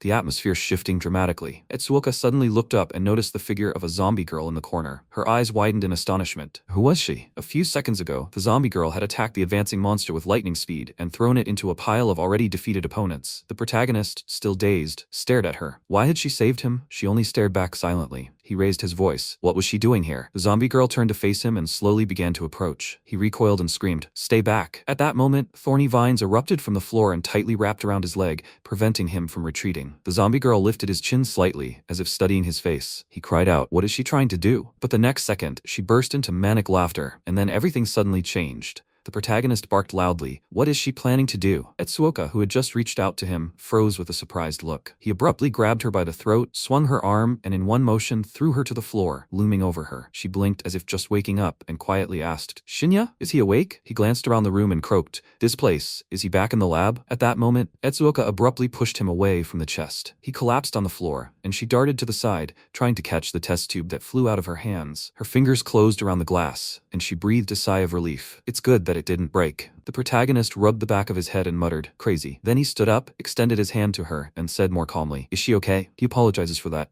"Can she tell me what happened last night anyway?" Etsuoka sighed, took his hand, and stood up with his help. Then she said, "He came here, but at first she didn't even realize it was him. He looked like a woman. Then he suddenly lost consciousness. She ran up, only then realized it was him. He was covered in wounds, in terrible condition. She simply examined him and treated the wounds. That's all." Shinya sat down in the chair opposite her, crossed his arms over his chest and asked again, "Did he look like a woman?" She nodded, just for a moment. But yesterday it rained all day, and she was researching non-stop. She must have just been tired and messed something up. He looked down at his palm and thought, no, it wasn't fatigue or a mistake. That vision wasn't a dream. Someone had taken over his body, brought him here. But for what? Etsuoka seemed to read his mind and handed him a folder with the test results. She said, "Look, a zombie virus was detected in his system. But the strangest thing was, his body didn't reject it. On the contrary, it seemed to depend on it. Then she extracted the virus and tried to combine it with what was contained in the crystal. And something incredible happened. They merged perfectly. So she injected him with the mixture again. After that, his wounds began to heal rapidly. However, in the process, all the virus inside him was used up." Shinya froze, digesting what he heard. Then he asked, "What?" And then it clicked in his head. He finally understood everything. Murmured. His ability to heal was directly related to this virus. And yesterday, in that house, his consciousness had clouded. He lost control, and someone else was controlling his body. Then Etsuoka crossed her arms and firmly declared, now it was his turn to answer her questions. Was he human or a zombie? And where did he get crystals that shouldn't even exist in this world? The protagonist tilted his head slightly and asked, "Does she believe in a time jump?" Her eyes widened in surprise. "What?" she was asking seriously. He calmly held her gaze and added, "He had traveled here from the future, 5 years into the future. In 5 years, the apocalypse will begin. Zombies will start appearing all over the world, and now there is exactly 1 month left until it starts." Etsuoka turned pale. "So he means that those creatures they saw yesterday will be everywhere in a month?" He answered, "That's right. Special domains will begin to appear all over the world, zones teeming with zombies." He knew it was hard to believe, but there was something he wanted to show her. He looked around. Where were his clothes? She pointed. They were hanging over there. Shinya walked over to his things, thinking on the way, it would be best not to mention the inventory for now. He didn't want to repeat the mistakes of his past life. It was dangerous to play with a soul as pure as hers. If she became an enemy, it would be the end for him. Approaching the things, he discreetly opened the inventory and chuckled to himself. Incredible. So he can complete a special mission thanks to zombies? Then he placed the crystals on the table in front of Etsuoka. She looked at them and then exclaimed enthusiastically, "Wow." The protagonist folded his arms and calmly explained, "These are things he collected in a special domain. He can enter it for certain reasons. By the way, she did say that she needs him for something, right?" Etsuoka immediately handed him a test tube and told him to look at it. Until now, the highest frequency level they had managed to reach was 60%, but yesterday she had raised it to 70. Shinya took the test tube, looked closely, and thought, red? A power potion? Reaching 70% in just 1 day. Frankly, he was impressed. She really was a genius. Etsuoka leaned towards the microscope and muttered, "This crystal is a little different from the ones he gave before. And this one too." She looked up. So what will happen to him in 5 years? He came all this way just to meet her? Were they comrades in a past life? He squeezed the test tube in his fingers and quietly replied, "In the future, she is already dead." Unfortunately, they never really communicated. She asked, "Then how does he know?" He answered, "He heard rumors about her, a genius pharmacist. And no, she was not killed by zombies. She used herself as an experiment." Etsuoka froze, then nodded slowly. It was clear that even in the future, she would continue to fight to the end. Then he said quietly, "Etsuoka, don't worry. He won't let anything happen to her." She looked at him for a long moment, then said calmly, she had half doubted his story before, but using herself as a test subject, yes, that sounded exactly like what she would do. Fine. From now on, she would support him in any way she could. But first, she needed to finish the remaining tasks. Shinya raised an eyebrow in confusion, but before he could ask anything, the door swung open and Toshiki stumbled into the lab, dragging a huge box. He sighed heavily and wiping sweat from his brow, grumbled, he hadn't realized gold was so heavy. "Maybe we should rest for a bit and then get going again?" Next to him, Ippei was fanning his face with his hand and grumbling, "It's so hot." Both froze, noticing Etsuoka literally looming over Shinya, who was sitting in a chair. Ippei's mouth dropped open in astonishment, and Toshiki hurriedly cried out, "Sorry, this is a mistake." He immediately grabbed Ippei's hand, and they quickly backed toward the exit. After a few moments, Toshiki looked at the protagonist and said, "Sorry, they didn't mean to disturb you," he replied. "It was a misunderstanding." "So what about the gold?" Toshiki looked down at the box. They bought up all the available gold through conventional means. There was nothing left on the market, but they still had items they hadn't turned in yet. Then Shinya handed him a red vial and calmly said, "I understand. Now he must drink this." Etsuoka cried out sharply, "Hey, wait." Toshiki looked at the vial in surprise. "What is this?" The protagonist firmly repeated, "He just had to drink it. and he'd understand everything himself. He had to trust him. Toshiki froze for a moment, then nodded briefly. Okay. He downed the vial's contents in one gulp, then tossed it aside. The glass shattered with a clang. At that very moment, a powerful energy seemed to surge from his body. His veins bulged, visible beneath his skin. His muscles felt like steel. Etsuoka cried out in alarm. It looked like he was in pain. She lunged at Toshiki, but Shinya blocked her path with an outstretched arm and said, "Everything's fine. Don't disturb him." He noted silently. The purity was still at 70%. This wasn't something a normal person should take directly, but Toshiki had an athletic build. He could probably handle it. Since this was his first time, he needed time to adapt. After several long seconds, Shinya calmly asked, "Well, how does he feel?" Toshiki was breathing heavily, his chest heaving, but his eyes blazed with excitement. He looked up and exhaled. He felt better. It was as if strength was coursing through his entire body. To prove his point, he immediately picked up 2 heavy boxes at once, which he had previously barely been able to move, and grinned. Incredible. The gold now seemed almost weightless. Ippei froze, his mouth open. No way. Toshiki frowned and added, "Oh yes. One more thing. Most of the gold they'd mined this time came from Nozomi's group. It was likely that there wouldn't be much left." Shinya nodded slowly. He understood. For now, they were putting gold collection on hold. The priority now was accumulating resources and taking control of all the factions. He'd take the initiative at Tatsuya's birthday party. He mentally summed up. He'd foreseen this gold situation, but something else surprised him. The potion's effects had manifested before the zombie virus's symptoms. If Etsuoka was a true genius, she'd soon be able to raise the purity so high that even ordinary people would be able to use it. And if they forced others, like Toshiki, to take the formula, they could offload the bulk of the work to them. Then he'd be able to focus entirely on seizing territory and hunting special demons. He hoped to squeeze every last coin out of him before the apocalypse arrived. Sometime later, Nozomi was playing pool. He braced himself for another blow and said, "He heard that someone bought up all the gold on the market. Does he know who is behind it?" Rick stood nearby, arms crossed, and replied, "No, but judging by how smoothly everything went, it was some kind of group. Buying up all the gold on the market in one day is no joke." Nozomi sat up and asked, "Maybe it was connected to international events?" Rick shook his head. No, that option was already ruled out. They didn't know the goals of this group, but thanks to their actions, the market price soared. At the same time, there was almost no real physical gold left. Another odd thing was that every transaction was carried out only with physical gold. Nozomi clarified, "Physical?" Rick confirmed, "Yes. In fact, they are almost the only ones who still hold real gold.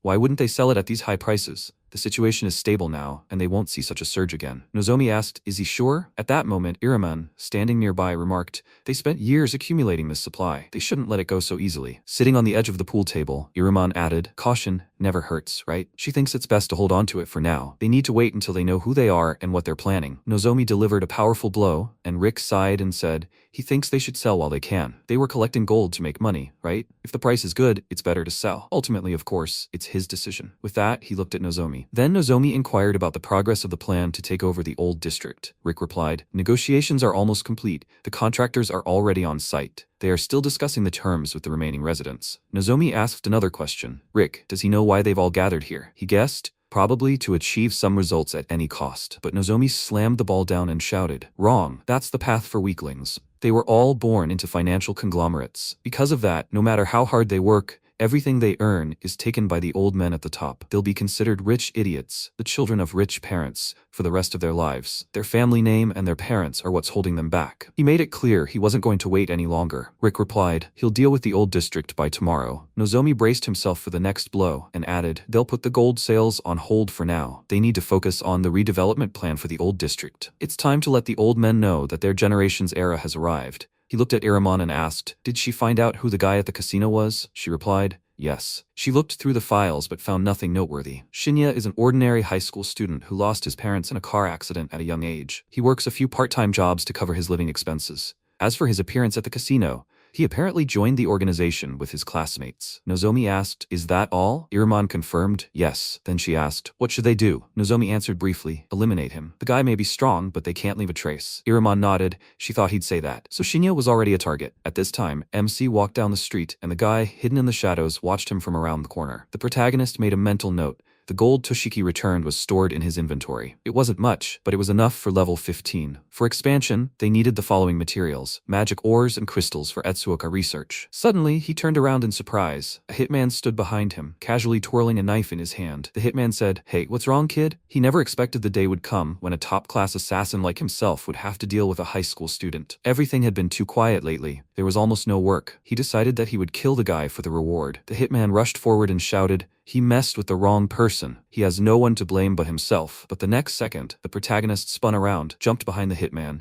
and simultaneously snatched the knife from his hand. Then he grabbed his opponent by the head and jerked him back. Putting the blade to the attacker's throat, he demanded, "Just answer the question. Did Nozomi send him?" The hitman hesitantly confirmed. Then the protagonist threw him aside. The hitman begged him not to kill him. He didn't have time to finish speaking. A knife plunged into the wall next to his head. The protagonist approached the killer's face and said coldly, "Tell Nozomi that it's too early to decide everything. He'll have to wait a little longer.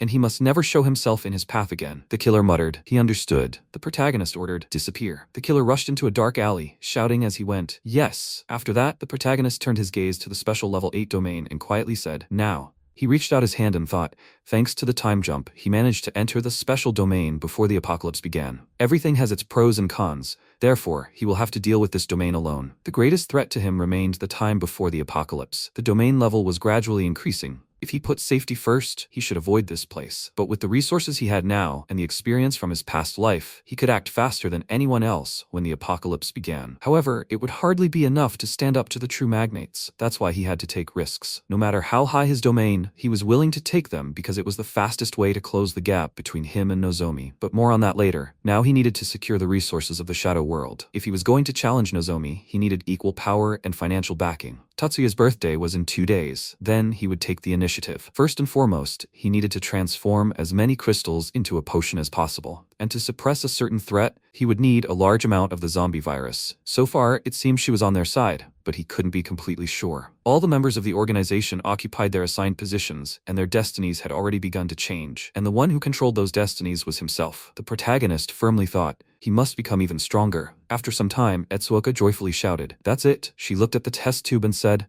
"She finished the potion with sufficient purity." Ippei dozed off in the chair, then sat up and, rubbing the sleep from his eyes, asked, "What happened?" Etsuoka said, "Ippei, come here." He was surprised. "Huh?" After some time, MC came out of the elevator. Ippei rushed towards him and raised his fist to hit, but the protagonist sharply dodged to the side. The protagonist asked, "Ippei?" At that moment, a fist was approaching his face again. He abruptly jumped to the side, grabbed Ippei's arm, twisted it, and threw the guy to the floor. Ippei began pounding the floor and shouting, "He gives up." Then Etsuoka crouched down next to him, writing down the data, and asked, "One hit? The potion should have been more effective. It seems Ippei is too weak for this test." Ippei replied, It's just that Big Brother is too strong." Etsuoka added, "But according to the data, the only changes is a 10% increase in speed. So this potion only increases speed." The protagonist said, "It's dangerous to use the potion when he's not around." He helped Ippei up and added, "Don't worry, everything is already calculated." The protagonist asked, "By the way, what's with the hair?" Etsuoka was surprised. "What?" Ippei, pointing at her with her hands, said, "He wouldn't understand, Big Brother. They say a researcher should always keep a fresh look." The protagonist said,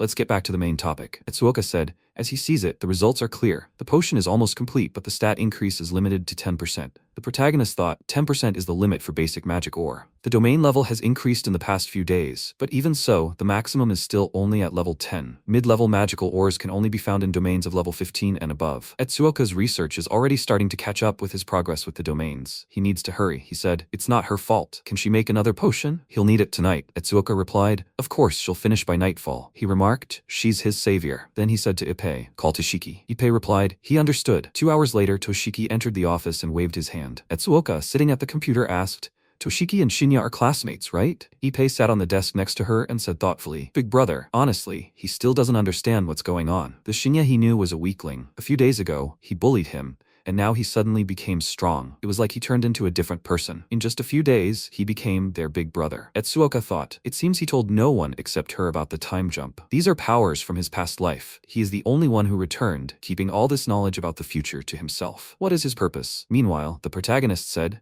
"Today is Tatsuya's birthday. This is the perfect chance. Everyone will gather there." Toshiki asked, "Will they really do it?" The protagonist answered, "Yes, no matter what, they will capture Tatsuya's forces." Toshiki scratched his head and added, "Everything was going smoothly, but now they have reached a new level. Maybe they should act gradually?" The protagonist firmly said, "There is no time. Tonight, no matter what. With the potion, they have a chance to win." Toshiki nodded. "If he says so, he will go for it." MC added, "Etsuoka is making extra portions. With this in mind, he should assemble their team and make sure to take only those who know how to fight. Today will decide everything. He will be the big brother. He still has things to do, so they will meet in the evening." Meanwhile, Tatsuya was gardening. He said thoughtfully, There has been a lot of noise lately. Does he know what's going on? Teruhisa stood behind him and answered, yes. This man's name is Toshiki. He's one of the low-level members of the organization. A few days ago, he started taking over other territories, including Ren's. He's already got his hands on quite a few bases. It looks like he's planning on expanding even further, Tatsuya said quietly. Striving to grow and reach for the light is not a mistake, but he doesn't understand. There are people who make rules over them. When branches grow too big, they get trimmed. After a while, the guard bowed and said, still, they should go inside. The party's about to start. The big guy, holding the girl's hand, looked at the second worker and said sternly, if he scratches his car, he'll pay for it. Park carefully, he replied. Yes. Toshiki watched from the window. Hirakuri approached him and asked, hey, what's going on? Shinya hasn't arrived yet? Did he really just run away at the last minute? Toshiki told him to calm down and suggested, let's wait a little longer. Hirakuri frowned. How much longer should they wait? People keep coming. In that case, they will be at a loss. Toshiki clenched his teeth in irritation and thought, what is he doing? He himself said that this evening is very important. Has he really given up? No, he is not that kind of person. If he wanted to kill him, he would have done it long ago. Then a man approached them and said doubtfully, they can still escape. How do they plan to capture Tatsuya with so many people? Toshiki sharply ordered him to shut up. The man quietly asked, does he really think it will be safe to retreat? Hirakuri approached Toshiki and asked, Toshiki, can I talk to him? They went to the toilet. Hirakuri noticed, he is too greedy, but he is quite calm. He understands everything. Toshiki folded his arms across his chest and asked, is it because of Shinya? Hirakuri nodded. He agreed that he was strong. Following him was not a mistake. But now everything is different. They are confronting Tatsuya. Today all his troops have gathered. And the most important thing is, that brat still hasn't shown up. He thinks they should go apologize to Tatsuya. Toshiki responded coldly. After everything they've done, does he think he'll accept their apology? Hirakuri then took out a potion and said, then we should use this. If this liquid really is as amazing as he says, maybe if they hand it over, they'll be forgiven. He's the boss, so it's up to him. Whatever decision he makes, he'll follow it. Meanwhile, the guard said to his colleague, all the participants have entered. We need to clear out and close the doors. He replied, yes. Then he called out, wait. The guard looked at him in surprise. At that moment, the protagonist was watching what was happening from a nearby rooftop. He quietly said, Toshiki. Sometime later in the banquet hall, Teruhisa approached Tatsuya and whispered in his ear, boss, Toshiki's group has arrived. They entered the room. Tatsuya looked at the guests and said coldly, well, it's the infamous Toshiki himself, the one everyone's talking about. Only he didn't recall sending him an invitation. Toshiki calmly replied, don't be like that. They came all this way to celebrate with him. Tatsuya chuckled. Judging by his face, he didn't come to celebrate. He may be old, but he wasn't weak. Toshiki looked around the room and, looking at his interlocutor, said, calm down. For starters, they'll just talk, okay? Then Tatsuya said thoughtfully, it seems he's prepared. He lit a cigar. Teruhisa lit it. Tatsuya added, he's captured so much territory in just a few days. Does he want to demonstrate his power, even if it means putting on such a show? He should say it straight out. What is his goal? Toshiki waved his hand in front of his face, dispersing the clouds of smoke, and replied, he doesn't have much time, so he'll be brief. Frankly, this pitiful sliver of power isn't nearly enough for him. He abruptly rushed forward and shouted, his goal is his place. The next moment, he froze in surprise. His fist stopped Teruhisa dead. Tatsuya said coldly, he knew Teruhisa would come to intervene, but he didn't think he was so greedy. It seemed he had underestimated him. Before he could finish speaking, Toshiki powerfully knocked Teruhisa to the floor. Then Toshiki waved his hand to the side and barked, grab them. The fighters rushed to the attack. Tatsuya, taking another drag on his cigarette, said thoughtfully, not bad, better than he imagined, but he's making a big mistake if he thinks he can defeat him. The next second, Teruhisa's hand slammed into Toshiki's face, knocking him to the floor. But Toshiki instantly grabbed his opponent's arm, wrapped his legs around his torso, and flipped him onto his side. Teruhisa trembled with tension and mentally noted, this strength. He swung and struck. Toshiki blocked it. After that,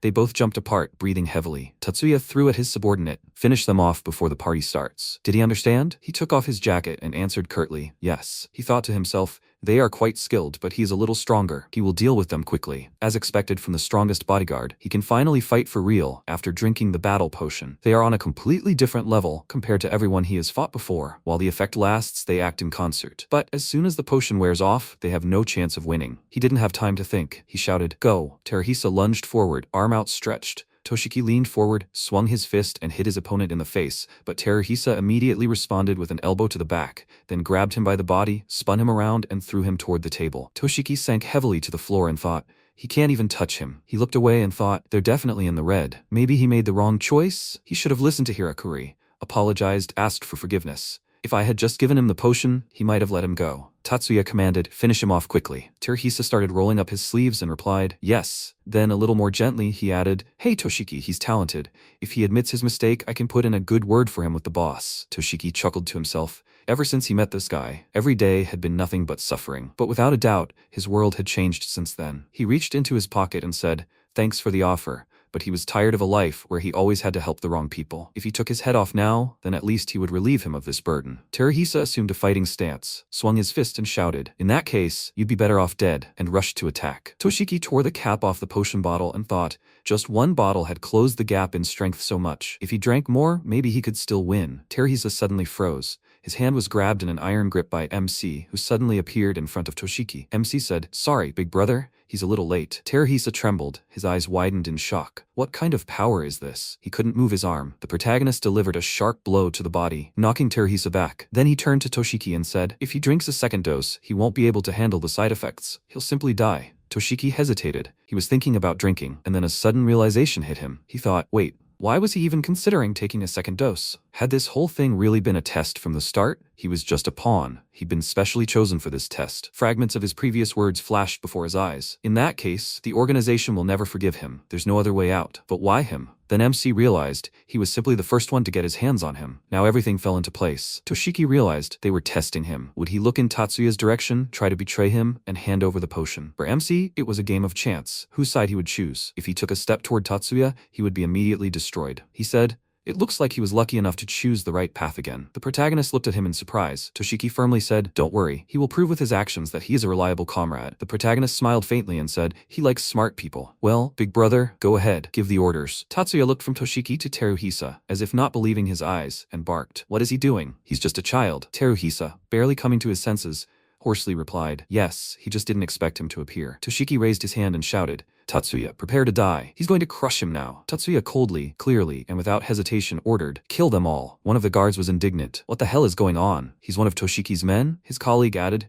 "It looks like he dealt with Teruhisa with one blow." Another man holding Hirakuri by the clothes asked, "Is he a student?" Hirakuri grabbed his arm and said, "Don't be surprised. That much fun? The real fun is just beginning." Then he threw the attacker aside. Teruhisa muttered, he never thought he'd fight a schoolboy. MC adjusted his sleeve and said, "He's going to lose to this schoolboy today." The opponent shouted furiously, "Idiot. He shouldn't underestimate him." He charged and slammed his fist forward, aiming for the protagonist, who quickly dodged the blow, flipping in midair and jumping back. Teruhisa rushed forward again, swinging his fists, and shouted, "What the hell? He's just dodging." Watching the fight, Toshiki thought, even after drinking the potion, he couldn't defeat this guy. It was like he was toying with Teruhisa. What terrifying power! One of the people present asked in confusion, "Who the hell is this Toshiki?" If things continued like this, he wouldn't be surprised if the rumors about him taking over Ren's territory turned out to be true. The guy next to him said gloomily, "Teruhisa can barely handle this schoolboy." Tatsuya thought absently, everyone here is at their wits' end, right? Someone from the crowd furiously shouted, "Shut up and watch. It took him 40 years to rise this high, and now some damn sewer rat just shows up and takes it all. If Teruhisa loses, it will be a shame. The strongest in the organization can't handle one schoolboy." Tatsuya barked. "He gives him another minute. Hurry." Teruhisa delivered another powerful blow, but the protagonist parried it with ease. The attacker gritted his teeth and thought, this damn monster in a child's body. Even after all these blows, he doesn't show pain. He's already used up all his strength. He can't even properly graze him. How is he supposed to finish him off in a minute? Teruhisa kicked in front of himself and furiously shouted, "Damn." The protagonist kicked back. Teruhisa thought in despair. He didn't even flinch. He can't defeat him, even if he gives it his all. The protagonist spun his leg in the air, instantly assessing the situation, and noted to himself, he's too exposed. He pushed off the floor, lunged forward with lightning speed, and struck his opponent in the torso, sending him flying backwards. Tatsuya hoarsely asked, "Has Teruhisa lost?" One of those present muffled his answer, "He's dead." Someone whispered in shock, "It can't be. He was really a schoolboy? He killed the strongest in the organization with one blow." Tatsuya roared, "What the hell are they standing there for? Capture him! Kill this little brat, and he'll make them Teruhisa's successors." The next second, his subordinates drew their weapons and charged, shouting, "He's just a kid. Come on, guys." But the protagonist instantly snatched a weapon from one of the attackers and plunged it into his enemy's shoulder. Looking forward with a serious look, he launched a counterattack, sweeping away everyone who stood in his way. Tatsuya thought in shock, this level of physical endurance, he's definitely not human. Then he hoarsely shouted, "Stop, let's discuss this," and reached for his inside pocket. MC barked. He said, "Shut up," and threw the knife. The blade pierced right into the torso. Tatsuya froze, as if in disbelief, and quietly said, "It can't be. He really was defeated by a schoolboy." The next second, he collapsed to the floor. One of the people present let out a stunned breath. "What? Even Tatsuya is dead?" The one standing next to him added gloomily, "And defeated by some bunch of good-for-nothings." At that moment, Toshiki thought in shock. He really did it. He defeated Tatsuya single-handedly. The protagonist turned to Toshiki and calmly said, "Big brother." Toshiki asked in confusion, "What?"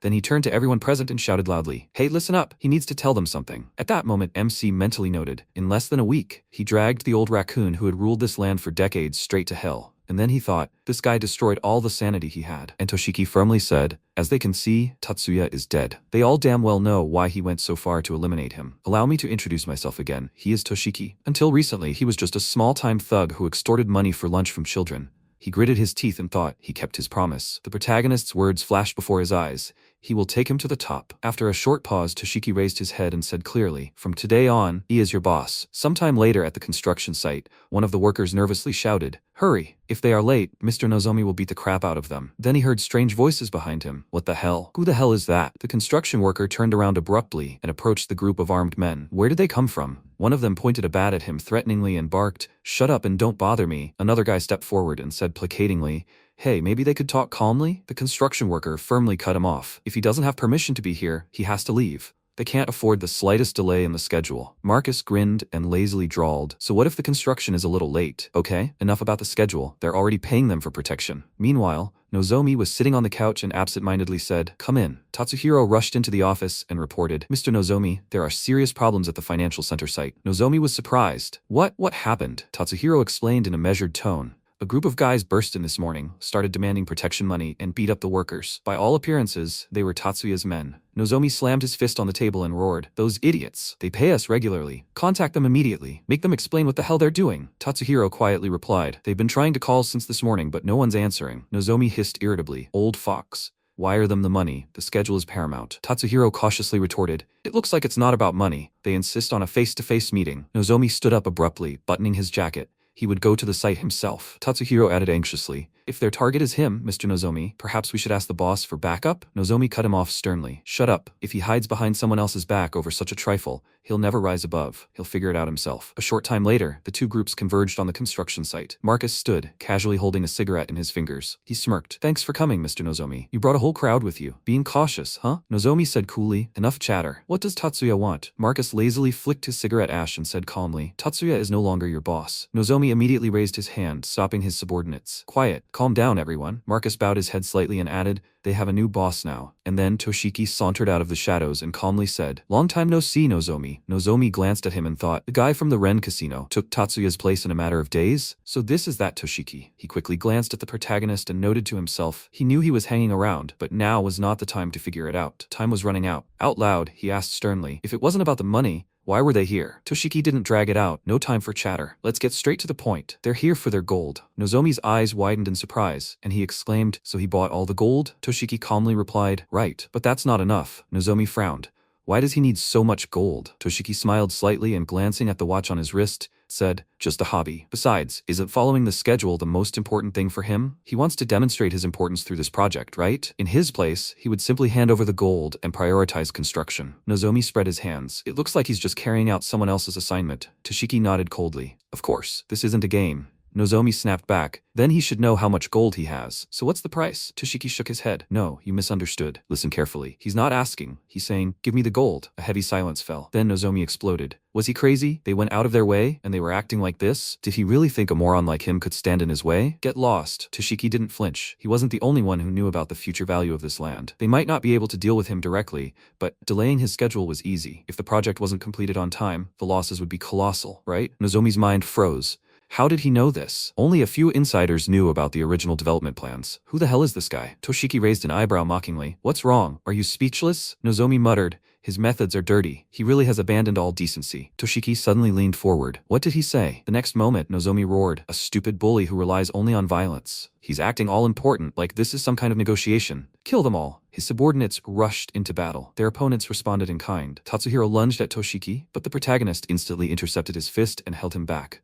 Tatsuhiro exhaled. Damn, he thought in amazement. What incredible strength. Meanwhile, Toshiki approached Nozomi and muttered, yes, he may be rude, but he fought his way to the top, risking his life at every step. And what about him? He was just lucky to be born into a good family. He abruptly grabbed Nozomi by the tie and barked. He's acting so arrogant, hiding behind his father's reputation. Spoiled brat. At the same second, MC dodged another of Tatsuhiro's attacks and delivered a sharp punch to his opponent's face. Tatsuhiro didn't lose his composure. He grabbed the protagonist by the back and lifted him into the air, trying to turn the tide of the fight. But the protagonist instantly flipped in midair, landed behind Tatsuhiro, and yanked him sharply toward himself, sending him crashing to the ground. Nozomi, in disbelief, cried out, Tatsuhiro lost? Ijuin looked around in fear and screamed, What happened, Minagawa? He ordered him to get up. MC said, no need to call him. He's unconscious. Ijuin thought, Minagawa, a martial artist, was put down so quickly. He's a useless idiot. Shinya said, his friend won't help him. What will he do now? Ijuin thought, they underestimated them. MC asked, he can guess what he's thinking. He's planning to abandon his friends and run away, right? Ijuin's eyes widened in fear and wondered who this guy even was. He can see right through him. What an insufferable idiot. He spread his arms out to the sides and ordered them to calm down. He'll give them whatever they want. He wants money, right? Hatano? If he accepts their terms, they'll give him money. Toshiki asked, terms? Ijuin ordered them to give him this idiot. He's always putting a spoke in their wheel, ever since that time at the casino. If he has his own conditions, let him speak. His family can arrange everything. Toshiki remained silent, and he smirked and thought, first they'll make those two kill each other. Then it will be easier to deal with Hatano alone. No one will be able to resist such a sweet temptation. MC said, just because he has money, he thinks he can manipulate people however he wants. His voice makes him sick. Ijuin turned blue with fear and asked, what is he going to do? He ordered Hatano to stop him. After a while, they were riding in the car and Toshiki asked, was it safe to leave him there? MC answered, yes, he won't die. He won't let him die so easily. Toshiki asked, does he think Ijuin will calmly give up the money? Shinya answered, of course. The project is more important to him. Toshiki asked, does he know him very well, right? Shinya answered, yes. What about what he asked? Toshiki asked again. A warehouse? He followed his directions and found a large warehouse outside the city. He'll send the coordinates now.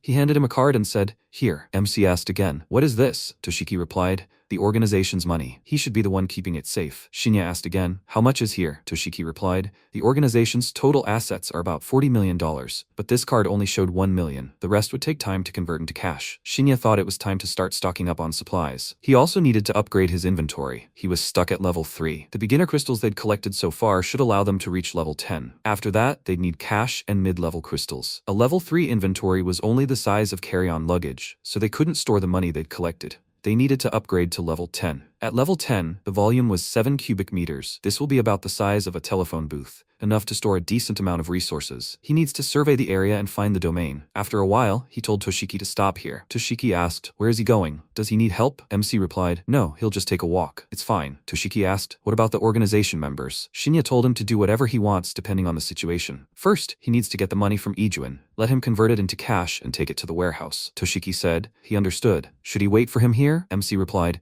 no, that's okay. He'll call him if he needs anything. Toshiki drove away, and Shinya looked away and asked, Etsuoka, what is she doing here? Is this Dr. Kurazano's forensic building? It looks like they have a meeting scheduled. MC frowned and thought, Etsuoka. After a while, Ijuin woke up in the hospital and screamed, what a nightmare. He's never been humiliated like this before. The company employees were standing around him. Iraman asked, so he's saying that their plan was discovered by Hatano at the casino, and now he's using it to extort money from them? Minagawa turned around and said, the real problem is this student. His actions are unusual, and another strange thing is he knows a lot about them. He even called him by name. Lala turned around and asked, given their status, is it strange that people know their names? Minagawa said, Ishizaki. Ijuin interrupted him and said, no, he agreed with Minagawa. From the moment they met, he had a hostile goal towards him, and more importantly, he knows the inner workings of their project. They have intercepted Koyanagawa's influence. They are definitely a threat. They must not allow the construction to be delayed. They will give the money back. Everyone stared at him in surprise, and he said, but there's no need to panic. It's only temporary. They will get everything back eventually, and their lives too. Just like their money, they will take every last bit of it. After a while, Kurazano put the folder on the table and said,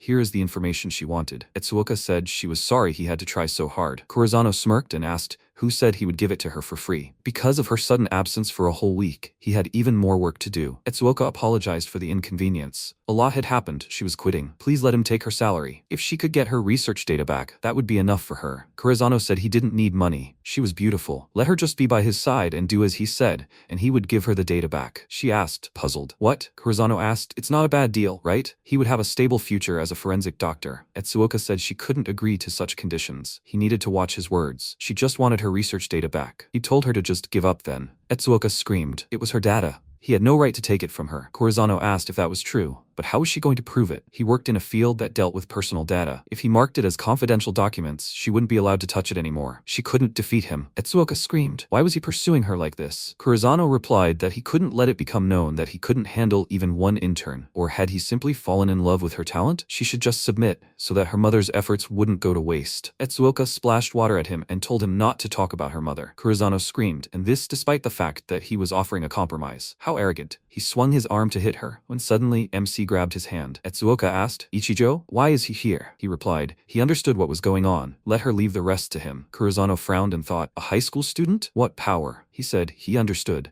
So this high school student is the reason for her dismissal. Etsuoka ordered him not to say such things. MC irritably ordered him to stop talking. He will take it. How much does he want for the data? Kurizano pulled his hand away and asked, is a fool playing the hero? If he wants to be humiliated so much, he will gladly do him such a favor. 10 million yen. Etsuoka screamed. What did he say? The man at the next table turned around and asked, 10 million from a high school student? The guy said, nightmare. He would have said, he will give him 10 million and he will break up with her. There is no way a high school student would pay that amount. Kurizano asked, well, if he can't pay, then let him go. No need to waste his time. No need to meddle where it doesn't belong. MC asked what bank he used for the transfer. Kurizano smirked and asked, is he still playing around? Well, let him try. If he really transfers, he will kneel down and beg for forgiveness. Etsuoka reached out to Shinya and told him to forget. She suggested they leave. The guy turned around and said, kids really don't like to lose these days. He was already starting to sympathize with him, but it seems he is too proud. The girl asked, she wondered what he would do now. Kurizano screamed, what? Transfer 11 million yen? He widened his eyes in surprise and thought, who is this guy anyway? MC said, he transferred an extra million for dry cleaning because Etsuoka spilled coffee on him. No need to kneel down, he just needs to apologize to Etsuoka, and they will leave it at that. The cafe patrons turned around and asked, a million for dry cleaning? Is he a kid from some rich family? Kurizano thought with displeasure. Since when did Etsuoka have this boyfriend? Does he really have to apologize? MC asked, well, is he going to apologize? He won't go back on his words in front of them, will he? Kurizano clenched his hand and thought, nightmare. He was outwitted. He held out the documents and sighed and said, Etsuoka? No, Miss Etsuoka. He apologized and asked her to take this. She looked closely at the documents and remained silent. After a while, they were walking down the street and Shinya asked, what? Does she have something to say? Etsuoka waved her hands and screamed, she can't hold back anymore. Why didn't he just hit him? He gave him so much money. This data was already hers. The more she thinks about it, the more irritated she gets. MC said, so that's what made her angry. No need to worry. He won't let him use that money. Etsuoka apologized for going to meet Kurizano without telling him. She just wanted the data back. MC said, yes, he understood. He just saw her and followed her. It's good that he did that. Now, she needs to take Mineta or the others with her for things like this. Etsuoka replied, she got it, but why is he here? Shinya replied, he got caught in the rain while working. He came here to buy things to change clothes. Etsuoka said, she got it. Then let her do it for him. They entered the store and she started looking at things. The girls were walking near the store and saw them. Risa pointed her finger in their direction and asked, Miki, isn't that Ichijo from her class? Miki looked at him and replied, it's really him. What is he doing in this store? The girl next to him, is she his mother? Etsuoka looked happily at MC, and Miki said, it doesn't look like it. Ichijo paid himself. Everything in this store is very expensive. She offered to go after them. At this time, Kurizano was walking down the street and spoke irritably. For someone like him to be humiliated by a high school student. How terrible. But at least he has money. At least something good. This idiot, it seems he is rich. He will shake money out of him again. He kicked a tin can which fell at the feet of people. Toshiki asked, is he Kurizano? He looked up and asked, what if he is? He is not in the mood. Toshiki told him not to say such things. He came to teach him how to use 11 million yen. Sometime later, at another store, MC asked, is she interested in such things? Etsuoka answered, she is a girl. She can't ignore skincare and makeup. MC looked to the side and then took out his phone and showed the screen to Etsuoka. Toshiki said, he returned the money. Including his savings, it came to 12 million yen. Etsuoka gave him a thumbs up and said, he did a good job. A voice came from the side, Ichijo. He turned around questioningly and saw Miki with her friend. Miki said how unexpectedly they met here. Shinya asked, Amana, what does she want? Miki asked why he was talking so coldly to her. She thought it was a simple misunderstanding. If she caused him inconvenience, then she apologizes. Can they go back to how it was? She is really sad. She thought this should touch him. Shinya turned away and asked, is this what she wants? Miki's friend asked in surprise. Did he ignore her? She put her hand to her face and asked, isn't he acting like a completely different person? Even her flirting doesn't work. Miki said, he's just pretending to be like that. She will see. She came closer to MC and took his arm. She asked Ichijo, what is he buying? The girl thought, it can't be that he ignored her now too. Shinya pushed her away and said, stop acting like this. She disgusts him. Miki asked irritably, is she disgusting? What did he say? He should be glad that she even paid attention to him. He's just trash. No need to show off. What kind of behavior is that? She looked at Etsuoka and said, and also, he's just dirt under her fingernails. Didn't he spend all the money in that boutique? She's just warning her. She better get rid of him. She smirked and thought, it's all her fault. Okay, then she'll completely embarrass him. The clerk at the checkout said, they're starting to quarrel. It might disturb other customers. Let the girl go and stop them. She asked, what? Why her? The clerk replied, today is her first day at work, right? It's a chance to prove herself. The girl came out from behind the counter and thought, showing herself a nightmare. He just gives her terrible tasks. The customer approached the checkout and he greeted her. The girl looked at MC and thought, is he a student? There's no way he'd allow himself to buy something here. How problematic. She apologized and asked them to stop yelling in the store. They were disturbing other customers. Miki said, this is not a store where poor people can shop. Let him put the goods back and get out of here. Shinya put the goods on the shelf. and the girl thought they would buy something here. Were they just window shopping? MC said, he will buy everything there is. The girl turned around and said, I understand. They are waiting for his next visit. She turned around and screamed, what? What did he say? The girls widened their eyes in surprise and asked, what? MC said, he will also buy everything that is in stock. Let them take everything out. He will pay with a card. The employee asked, is he serious? MC handed her the card and said yes. She went to the side and said she should talk to the manager. Please let him wait. Etsuoka said, if he is showing off, this is too much. MC replied, he's not showing off. The money will be useless. It's better to buy something with it. Etsuoka said, but Miki approached him and shouted, is he stupid? Even if his pride is hurt, that's too much. Shinya replied, it's none of her business. Her friend said, it looks like he's serious. Maybe he really is from a rich family? Why doesn't she apologize? He might forgive her if she does. Miki asked, so should she. Why is he buying up the entire store? She has to see everything to the end. The salesperson looked at the employee in surprise and asked, all the goods in the store? The employee answered, yes, including the goods in the warehouse. The guy said he was very sorry, but these goods are already reserved and cannot be sold. The customer cried out in surprise. What? The employee quickly began entering the data into the store's database, and 20 minutes later she apologized for the wait, including all the goods in the warehouse. The total number of goods is 3,020 units. With a 20% discount, that's 120 million yen. Please have him sign here. The girls cried out in surprise. 120 million yen? MC put his signature on a piece of paper and said to deliver everything to this address. The employee said she understood. They will deliver everything within 3 days. Risa called out to Ichijo and said, Miki just got carried away. Please let him forgive her. She told Miki to apologize. Miki became embarrassed and asked him to forgive her for calling him names. She went too far because she likes him. Shinya said he wasn't interested in her at all. He told Etsuoka to go. Miki shouted after him. What did he say? The employees bowed before MC left and said they would wait for his return. Etsuoka asked, this feeling, it's incredible, right? Maybe we should buy them something else? MC replied, yes. Once the apocalypse comes, he will be the only one who will be able to buy anything. Etsuoka suggested that they continue shopping. Suddenly, Shinya's eyes widened and he stopped. He told Etsuoka to go first. She asked again, why? He said that's all for today. They approached a special domain, level 15. MC swung his axe and said, even level 15 dungeons don't give them much trouble anymore. The level 15 special dungeon has been cleared. MC looked away and answered the call. Toshiki said, he finally answered. Idrin's money has arrived. A whole ton. What to do? Shinya ordered him to put it in the warehouse for now. He also sent a shopping list. He needs to buy as much of this as possible. Okay. He has things to do, so he's disconnecting. Toshiki asked him to wait, but MC hung up. At that time, the guard looked around and said, strange. He thought he saw someone here. Toshiki said, this is not an ordinary shopping list. Is he trying to buy everything there is in the city? MC thought that everything was already sorted with money and supplies, so all he had left was the starstones. He looked ahead questioningly and asked, a new domain? Is the frequency of dungeon appearances really increasing because the end is near? One day until the apocalypse. Etsuoka asked, had he seen Ichijo? Ippei asked again, brother? No, he hadn't seen him for half a month. Hatano was also missing. Etsuoka answered, I see. She thought about it. They hadn't seen each other since that shopping spree. Did something happen? If what he said was true, that the apocalypse was supposed to be tonight. And where is he anyway at this time? At that moment, MC entered the office and said he was late. Etsuoka screamed, Ichijo. Ippei screamed, brother? MC said, they are leaving right now. They need to get ready. Etsuoka looked at him questioningly, and after a while, Ippei saw Toshiki and asked what he was doing here. Toshiki said they were finally here. He had united a bunch of cities and finally collected everything. He told MC to take a look. Toshiki pushed the warehouse doors open, and everyone's eyes widened in surprise. Ippei cried out, what? What is this? Toshiki said, everything on the sheet is here. Shinya asked again, is that all? Toshiki answered, no, it's only half. The rest is in the neighboring warehouse. He practically emptied 4 large supermarkets. Lots of food and water, gasoline, generators, essentials, all that is also here. There's enough here for several people to live their entire lives. But how is he going to store it all? MC didn't answer him, but asked, where is the money? Toshiki answered, in the back. Shinya ordered them to follow him. All these days, he has been continuously clearing domains. He reached level 50. He collected enough to expand his inventory to level 40. MC stopped at the warehouse and told him to take a look. He scattered gold bars on the floor and released mana. Ippei said in surprise, the gold is disappearing. MC transferred this to subspace. 1 ton of gold was spent. The inventory level is 40, and the capacity is 350 cubic meters. It's about the size of 2 basketball courts. Toshiki asked in surprise, what's going on? Ippei asked, is this a magic trick? MC put his finger to his lips and told him to just watch. He walked away, and Toshiki looked after him questioningly. Shinya said he would answer their questions after he finished. He moved the box to his inventory, and Ippei screamed, is the box gone? MC replied, they don't have time. They can believe his words or not. It's up to them. The apocalypse will come tonight.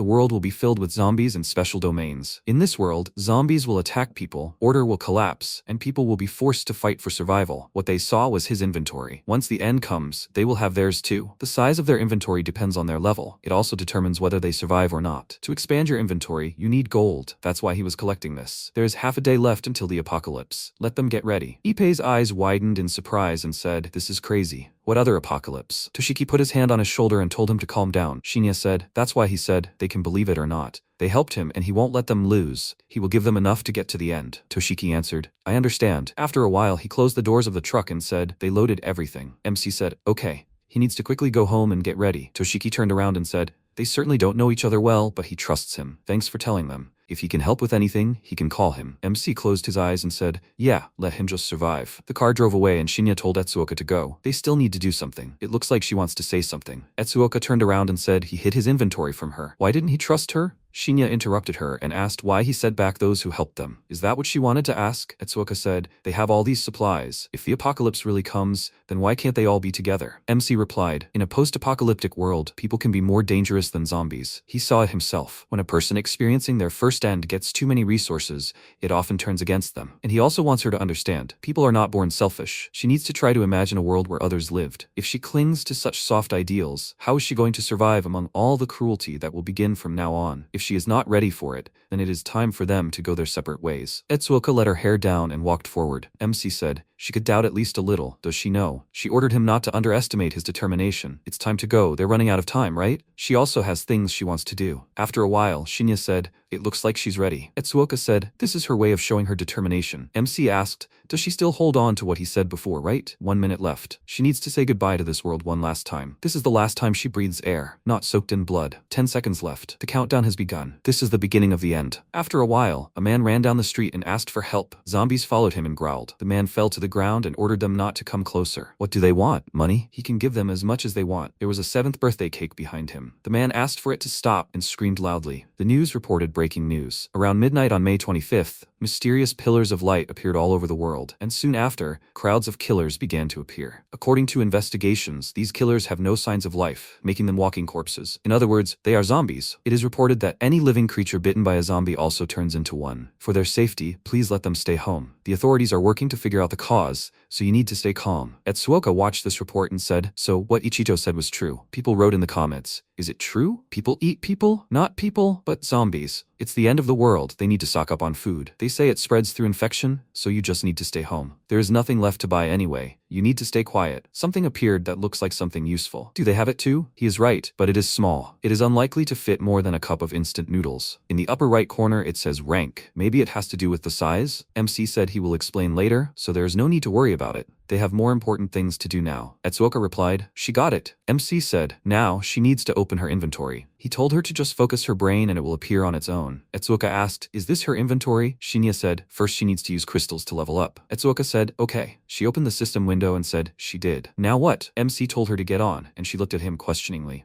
She got on his motorcycle and screamed, "Where are they going?" Shinya replied, "They will search for a special domain." Etsuoka asked, "Right now?" MC answered, "Exactly. They have access to information that no one else has. So if they don't act first, what's the point? The old rules are gone. A completely new set of laws is born. From now on, they will ask for their own strength. Capturing dungeons is the fastest way. In this life, he will reach the Grand Prix. Whatever happens." After a while, he said they were almost there. Etsuoka asked, "Is this the red light?" MC answered, "Yes. They will go straight inside." Etsuoka asked again, "Just right into it?" Shinya ordered her to hold on tight. After a while, he said, "They are here." Etsuoka opened her eyes and said, "The atmosphere of the city is completely different." MC said, "They entered a special domain." Etsuoka asked again, "A special domain?" Shinya said, "The place they saw was covered in red light. It may be similar to what it was before, but inside, everything is different." Etsuoka asked, "What's even going on?" MC said to go. "It looks like others are here too. The deeper they go, the more clear everything will become." Etsuoka answered, she understood. There were people standing to the side. The guy said, he was just riding the bus when this red light appeared. Well, he went down. The man said, "It's like a horror movie." The girl turned around and said, "It looks like they are not alone." The man asked, "Are they students? They weren't with them on the bus?" The girl said, "I don't think so. The guy screamed Ichijo. Shinya looked at him questioningly and thought, these guys are from their class. The guy asked, what is he doing here? The man said, that's not important now. Most importantly, can someone explain what's going on? The guy said, it's probably what they were talking about on the news. Someone asked, what did they say? Well, they entered this red light and now they're stuck on this mountain or something like that. The man said introduce themselves. His name is Tetsuo Chosokabe, the coach. The girl said she is his student, Kana Nagahisa. They were going to the mountains. The schoolboy said he is Akira Kata, a senior. The guy said him too, he is Tsuyoshi Goda. He was riding the bus because of the evacuation. The man said he is Higashi, he is the bus driver. The MC introduced himself. He is Shinya Ichijo. Atsuoka said, she is Natsume Atsuoka, a forensic medical researcher. Someone said, what nonsense. An old man and a bunch of kids. Looks like they don't have a chance. He will be in charge. The old man was ordered to check if the bus was working. He got it. MC said to look. There are zombies. Atsuoka looked to the side and saw a huge monster that screamed loudly. There was a scream. Something jumped out. The monster rushed at the driver, and Tatsuo quickly attacked the creature. He asked, is it dead? It was self-defense. Did they understand? Did they see? Akira said, it must be the same zombie from the news. He was dead from the start. The coach asked again, what? The zombie rose from the ground, which surprised everyone. There was a scream. No way. Is the monster's broken neck okay? Disgusting. What is this anyway? The monster growled and a knife got into his head. Everyone's eyes widened in fear and they turned around and Tetsuo wondered if he had a knife. He killed that monster with one blow. MC said to hit him in the head. If he doesn't want to die, they need to look for a weapon. Quickly. Everyone got on the bus and started looking for items. Tetsuo cried out in displeasure. What kind of bus is this anyway? There are no weapons. Higashi said there should be an emergency kit, but there isn't one. They need to look some more. He turned to MC and asked if he could talk to him. Tetsuo said in displeasure. He became so obedient when he found out the guy had a knife. Akira turned to Chosokabe and he asked, what? Akira said, about Ichijo having a knife. He's trying to bluff. He's been acting cocky ever since he started hanging out with the bullies, but he was the one who got bullied before. Tetsuo replied, that explains everything. He thinks the bus will go? Higashi said no, there's no gas left. Tetsuo said, okay, they need to come up with a strategy. Everyone out. Tsuyoshi asked why he told about Ichijo. Akira asked, isn't it obvious? Chosokabe is the strongest of them now. If he's on his side, he can get revenge on Ichijo for what he did. Everyone got off the bus and someone asked if they should start over. What's wrong with the bus? Higashi answered, 2 problems. It's broken and there's no gas. They can fix it. But Tetsuo interrupted him and asked, so if they fix it, will everything work out? Higashi answered, yes, there's a gas station in the next town. Tetsuo suggested splitting into 2 groups. The faster they find that place, the better. The first group will fix the bus and the second will look for gas. Akira raised his hand and said, they'll stay and fix the bus. He thought he won't risk his life and go somewhere else. Tetsuo pointed his finger at MC and Atsuoka and said, then they'll go look for gas. Atsuoka ordered him not to decide for them. He said, only they have weapons. If they don't like it, then let them leave their weapons. Atsuoka asked discontentedly, what? Kana stepped forward and said she would go too. She often runs here, so she knew the way. Tetsuo said, okay, he will stay. He thought this place looked safe enough. If something happened, they would just hide in the bus. MC said to go, and Tetsuo told them to be careful. Atsuoka looked at him discontentedly. After a while, they were walking through the forest. Atsuoka smiled and thanked Kana for going with them. It will be easier for them now. Kana said they need to help each other. MC said, stop. Kana asked, what is it? Shinya said, they're here. The girls screamed, zombies? There are so many of them. The monsters ran towards them and MC held out a knife and told Kana to take it. She asked again, why is he giving it to her? Shinya ordered her not to just stand there but to take it and get ready. Kana replied, okay, but what about him? She looked at him in surprise and wondered where that knife came from. MC said, eyes, temples, and neck. Those are their weak points. He ordered her to watch both. Their movements are simple. When she attacks, you need to take a position. MC grabbed the monster and attacked, and after told her to kill them. Zombies in the early stages are easy to kill. Do they understand? The girls looked at him confused, and Kana thought, which part was easy? MC ordered them to try. The monsters screamed and rushed towards the girls who tried to attack them. The zombie knocked Atsuoka to the ground, and she began to breathe in fear. Shinya turned around and said if they bite her, she will turn into a zombie too. If she hesitates, she will be eaten. She ordered herself to calm down. These are not people. Weak points. She swung the knife and screamed, eyes and neck. She killed the monster and threw it away from her. Atsuoka's eyes widened in surprise as she saw MC quickly deal with the creatures. Another monster appeared behind him and he struck it. Kana said, it can't be. He killed them all by himself. A horde of zombies is nothing to him. It's as if he were the god of war. MC said she needed to work on her combat skills and body much more aggressively. Atsuoka said it was her first time, so there was no need to push her so hard. Shinya said zombies don't care about excuses. Go ahead. Atsuoka put her hand to her lips and asked, previously the situation depended on strength, right? And what was his level? MC replied, the strongest man alive. If only this hadn't happened. Atsuoka asked if it would have been safer to stay and fix the bus. MC ordered them to keep going and go. The only safe place within the zone was the shelter. At that moment, Tetsuo shouted, get back. The The boys climbed onto the bus and asked why the zombies had surrounded them. Keep your formation. We can't let a single zombie get on the bus, Akira screamed. They don't even have a gun. How are they supposed to hold them back? Aren't they supposed to be safe with Chosakabe? Tsuyoshi swung his jacket and told him to shut up. Akira screamed. Shouldn't he be protecting them? Let him start killing those zombies already, Tetsuo said. He's an idiot. Akira screamed. If he knew this would happen, he would have gone with Ichijo. He has a weapon. No matter how much they hit them, they still don't die. Tetsuo grabbed Akira by the shirt and he screamed. What is he doing? He ordered them to let him go. Tetsuo ordered him to shut his mouth. If he wants to go to that idiot, let him go now. Akira said. That's not what he meant. He asked him to wait. Tetsuo pulled him out of the bus and Tsuyoshi screamed. What is he doing? He will die if he throws him out there. Tetsuo ordered him to shut up and asked if he wanted to go there himself. Tsuyoshi started shaking and Akira screamed. He was joking. He apologized and asked him to stop. Tetsuo said he was right. He had to protect these people. That's why he was using him as bait for the zombies. He threw Akira forward and the monsters turned their attention to him. Akira, scared, ordered them not to come closer. Stop. Tsuyoshi said the zombies were coming towards him. Everyone's eyes widened in fear, and the driver said they ate him. Tetsuo ordered them not to stand there like idiots. He had no choice. It was to save them. The zombies will be back soon. They need to fix the bus. They need to get out of this hell. He frowned and thought, they are useless idiots. He will not die with them. What's up with Nagahisa? At that moment they were walking through the forest. Kana was looking at the knife and Etsuoka was trying to call her. She apologized and asked what was wrong. Etsuoka asked where the gas station was. Kana replied, we need to go forward. MC turned around and said, there's probably a whole crowd of zombies there. We mustn't let our guard down. Etsuoka replied, okay. Shinya said to go. Things are probably only getting worse at the bus. Etsuoka said she's coming. Kana said yes. MC thought, that's strange. There's no special mission this time? Is it because the others are nearby? He stopped and said, they've arrived. The monsters were heading their way and he thought, okay, he'll think about it later. First he needs to clear this place. They still have a ton of things to do. At that moment, Higashi tried to start the bus and Tetsuo asked, well, did it work? The driver replied, yes, the bus will go as long as they have fuel. Tsuyoshi screamed, the zombies are back. Akira became a zombie. What should they do? They're surrounded again. It can't be. Stop. He offered to abandon Higashi. He's old and weak. He'll listen to him. Please, let him not do this. Higashi asked, if he dies, who will drive the bus? Tetsuo said, he's right. Higashi is much more useful than him. For everyone's safety, they need to sacrifice him. Of course, he can fight them. Tsuyoshi said fearfully, stop. Tetsuo said not to waste his energy here. While he's running from the zombies, they can come back. Tsuyoshi screamed, he's a murderer. Tetsuo asked, can he really afford to think about that now? It was his weakness that brought him here. He pushed him out of the bus, and Tsuyoshi fearfully asked for help. Tetsuo said, he's been running for 10 minutes. Higashi asked, has the team that went to get gas not returned yet? This guy won't last long. In that case,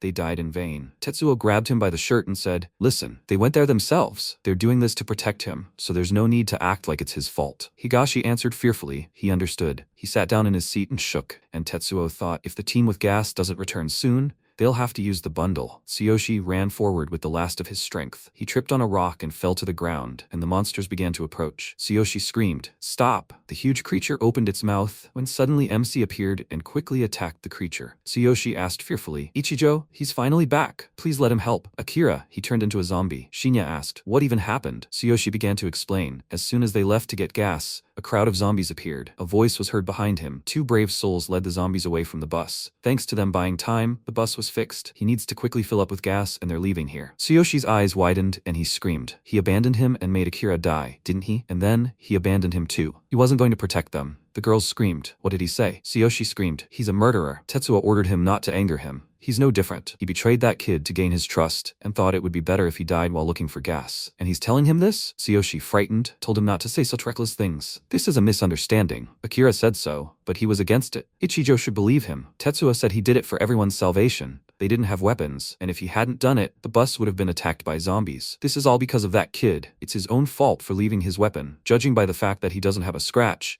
he doesn't seem to have been in danger at all. Etsuoka screamed. He's just trying to make excuses. Instead of protecting them, he left them to be eaten by zombies. Tetsuo asked, is now the right time to discuss this? There's nothing more important than staying alive and getting out of here. He widened his eyes in surprise and said, this is a weapon. Nagahisa, she's great. With this, they can shut up Ichijo and everyone else. Nagahisa, let her give them the weapons and the gas. There's no need to just stand there. Once they have the weapons, they'll win. Etsuoka asked, Kana, she went with them for this, right? Kana replied, yes. Take their weapons and give them to Nagasokabe. But she apologized and said that she can't do that. Tetsuo shouted, what? She really thinks she can help them? He ordered her to stop bullying them and quickly come here. Kana replied, Nagasokabe, he's gone too far. He needs to apologize to everyone. She trusts Ichijo. She saw how he fought. He will help them. Tetsuo ordered her to shut up. She's useless. She thinks he'll listen to that high school student? He'll never trust that guy younger than him. She needs to give up the weapons or he'll take them by force. It makes no difference. He'll kill one or two. Anyone who goes against him will die. The system window reported, special mission. Killing intent detected. Those plotting murder must be eliminated. MC said, one more thing they need to know. Even if he kills someone inside the area, there won't be any traces left. He thought, during the walkthrough, a special mission suddenly appeared. Is the first task after the apocalypse really to kill a person? Tetsuo asked what he was going to do. Higashi suggested not to do anything unnecessary and just run away. Tetsuo ordered him not to be an idiot. The ones who refuse to hand over gas and weapons are the ones causing the problems. How can he look so calm surrounded by so many zombies? MC thought, but now they know that the special task is aimed not only at zombies but also at people. He quickly waved his hand and killed the monsters. Tetsuo looked at him in surprise and thought,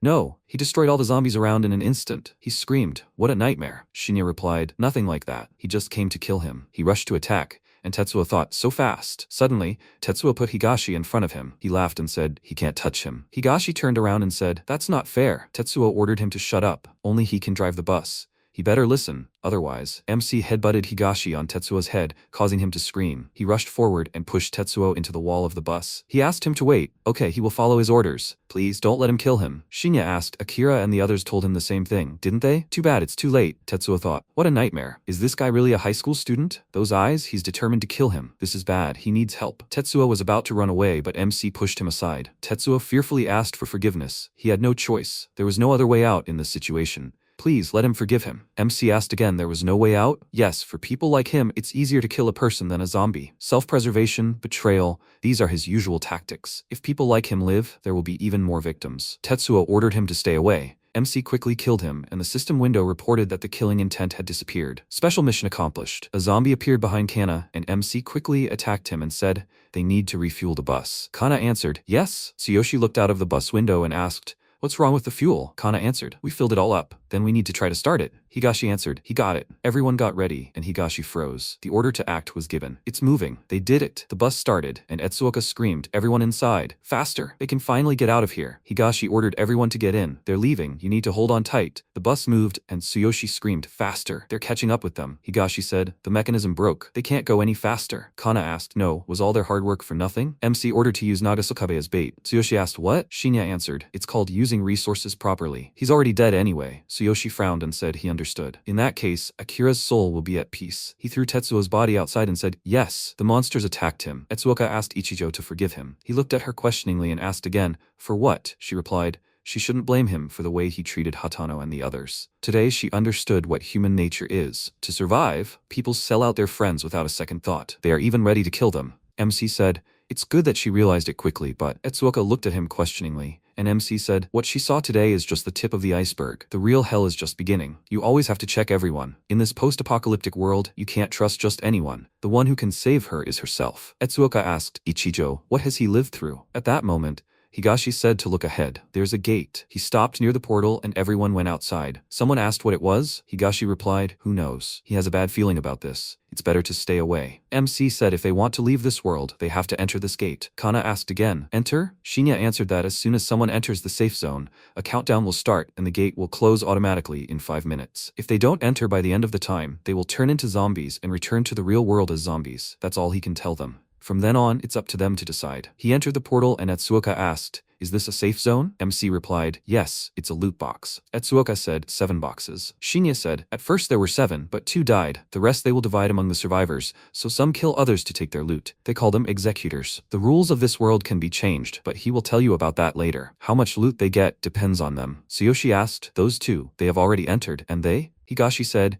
he is not sure, but he thinks that going back to where they were will be safer. Tsuyoshi asked, what will they do? Really? Kana said, they got this far thanks to them. If they get separated now and run into zombies, they won't be able to handle them. That's why she trusts Ichijo. The men looked at each other, and Kana entered the portal. Etsuoka screamed joyfully, Kana, she came. She answered, yes, because she trusts them. MC turned around and said, everyone is here. Then they need to open their boxes. The things will go to their inventory. They are needed to expand their inventory. They will be sent to where they were originally, and each time they will be transferred like this. After a moment, they were transferred and a joyful cry was heard. They really returned. Thank you. Shinya said they are okay now. They will see each other again. Kana asked slightly embarrassedly, can he give her his number? MC looked questioningly at the screen of his phone, where a call from Amane Miki had come in. After a while, Etsuoka sighed and said, she is so tired. It feels like her body is broken. In such a short time, the streets have become teeming with zombies. But this is strange. They have been in the domain for a long time. But here, not even 10 minutes have passed. MC folded his arms across his chest and said, yes, that is so. Time passes differently here compared to reality. Even this depends on the domain. This was her first domain. She must be tired. Let her rest today. He will go and look for another domain. Etsuoka asked again, alone? She will go with him. Shinya said, no, it's okay.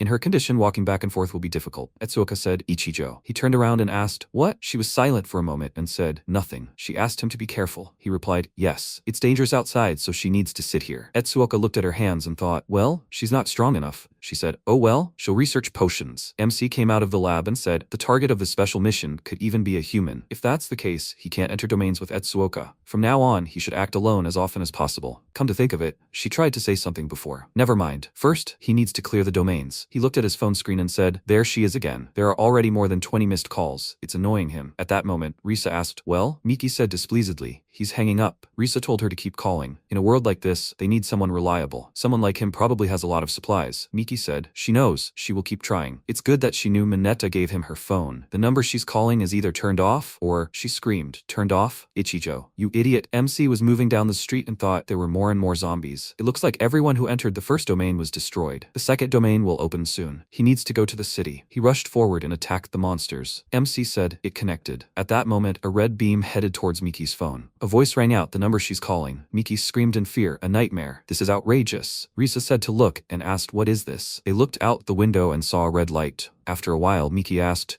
what is this? There are so many people. Isn't this the entrance to the apartment building? But just now she was in her room. People turned around and Miki screamed in fear. Why are they looking at her like that? Assholes. She covered herself, Risa, and screamed, how rude. Stop looking at her like that. What was that? Someone ordered her to say that again if she dared. Sakamoto ordered everyone to calm down. He suggested first clarifying what was going on. Ever since strange things started happening, he had been watching the news and apparently somewhere in the so-called domain. Miyase said happily, Sakamoto, Mr. Sakamoto. He's so cool. He offered to introduce himself. He is Sakamoto, from room 808. He is an insurance sales manager. The old man said he is Yamada, from room 104.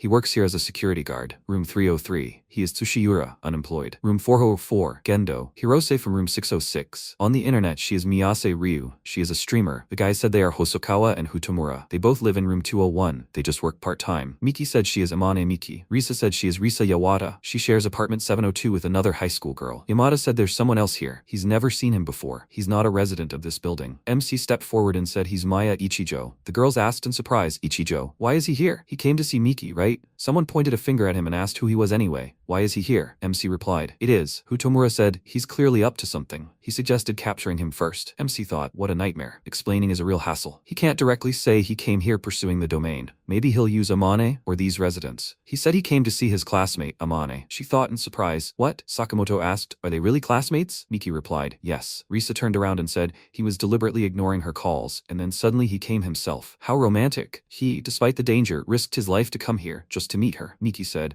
but that doesn't mean she'll forgive him so easily. Looking at how he acted before. After all, he will follow her no matter what. Tsushira said he has to meet her, so he doesn't have time to chat with them. Yamada told him to wait. It's too dangerous outside. The guy opened the door and widened his eyes in surprise. He said, what a wind. Everyone screamed, how cold. Is this snowfall? How can this be? It's summer. Sakamoto ordered him to quickly close the door. They'll all freeze to death. Tsushira closed the doors and fell to the floor. Miki asked in fear, is he dead? Sakamoto said, we need to check. There was a scream. Such a sudden snowstorm. What's going on? And the temperature outside dropped sharply. MC thought, idiots. They opened the door without even providing themselves with supplies. Opening this door was a signal that the domain had begun. Yamada asked if he was okay. Tsushira was shaking and breathing heavily. He said he thought he would freeze to death. MC walked to the window and thought, judging by this, they can't go outside. Their activity zone is limited to this residential building. This means that this is a defensive type domain. Here, the main task will be to obtain supplies. There are two types of special domains. The first type is exploration and adventure. The area of action is wide, and you need to escape from a safe shelter. The second type is defensive and survival. The area of action is limited, and if you hold your position, defending against zombies, a safe shelter will appear over time. But not all zones can be classified only into these two types. In the later stages of the apocalypse, Advanced zones appear that combine both types. This time, it is a level 2 defensive type zone. Advanced zones will not appear for now. Their task now is to survive until a safe shelter appears. In a situation like this, resources are very important. Sakamoto clapped his hands and ordered everyone to gather. They must understand. They are trapped here. People in this building. There are only 10 of them, right? Yamada answered, probably. There weren't many people here initially, but after today's news, most of them evacuated. Hosokawa asked, so what now? There is no signal. They can't call the police. Hutamura said, what kind of signal is there? They don't even have electricity. They need to somehow contact the outside world. Gendo said, but first food. A snowstorm suddenly started, and who knows when it will end. If it goes on like this, they will all die of hunger. Miki asked, what is he talking about? With this temperature, they should only think about how to preserve their bodies. Risa said, she agrees. People started arguing. Food is the most important thing. No, the main thing is to get outside. Warm clothes. Sakamoto adjusted his glasses and shouted, quiet. Now is not the time to quarrel with each other. Everything is important, yes. But most of all, they need unity. At a time like this, they need to stay calm. If they can't get help from outside, then they need to protect themselves. Now let them go to their rooms and bring everything they can use. After that, they will choose a leader and divide the supplies fairly. If they trust him, he will be their temporary leader. Hirose asked, isn't Mr. Sakamoto the best choice? Hutamura said, yes, she's right. MC thought, here we go again. As soon as a crisis begins, anyone who lacks confidence immediately hands over their fate to someone else. He speaks beautifully. A couple of phrases, and he has already taken control of the situation. He is a typical salesman. Sakamoto said, it suits him. He doesn't even live here, so he has nothing to take. He needs to wait until they bring the supplies. MC answered, no. Sakamoto asked again, what? Shinya said, he is right. He doesn't live here, so he won't be with them. He will act alone. MC thought, without supplies, his position automatically becomes lower than the others. And if something happens, they will get rid of him first. The guy with glasses, he is much more perceptive than he looks. He is cold-blooded and calculates everything. Sakamoto adjusted his glasses and said, okay. He told him not to count on their help if he gets into trouble. They are already short-handed. MC replied it suits him. They just need to pretend he doesn't exist. Sushiura shouted, Sakamoto, they found 11 radios. He adjusted his glasses and thought 11. He told everyone to take one radio. He said to put their room number as the channel. Channel 1 will be the common one. It will be easier to maintain communication. Once they are done, they need to quickly return to their rooms and grab everything they can. They are meeting here in 10 minutes. Sakamoto handed the radio to MC and said, here. Shinya looked at him questioningly, and Sakamoto said they would act separately, but he would give him one radio just in case. Let him tell them if he changed his mind. MC replied, he understood. Yamada asked why he was being so nice to him. If he wasn't with them, they should leave him. Sakamoto replied they had an extra radio and they were all stuck here. If he could cooperate, they better let him cooperate. Yamada said, he was a great leader. They were lucky to have him. Miki asked, Ichijo, why did he do that? MC asked, what? She asked, why did he refuse Sakamoto's offer? Shinya said, that. Miki frowned and asked, he showed up with a bunch of supplies, but he didn't want to share it with the others? Risa told her a while ago to make Ichijo spill everything. Miki asked again, spill what? She wouldn't talk to him like that. Risa said she didn't have to worry about her appearance now. He took a risk and came here, but still refused Sakamoto's offer. This means he wants to share his supplies with her. MC replied that it wasn't like that. He just happened to be here. The temperature was dropping rapidly. She needed to go and change before she got cold. Miki thought even now he was trying to be cool. Okay, she'd joke around with him a little longer. She asked if he could walk her to her room. MC turned away and said they didn't have time. They needed to go. Miki thought, men are so predictable. It was immediately clear what he was thinking. They were walking up the stairs and Miki asked fearfully, what was that blood stain? It was so damp here. And why did the power go out now? It was really hard to climb up to the 7th floor. And it was also terribly cold. Risa asked if they ran they would warm up a bit.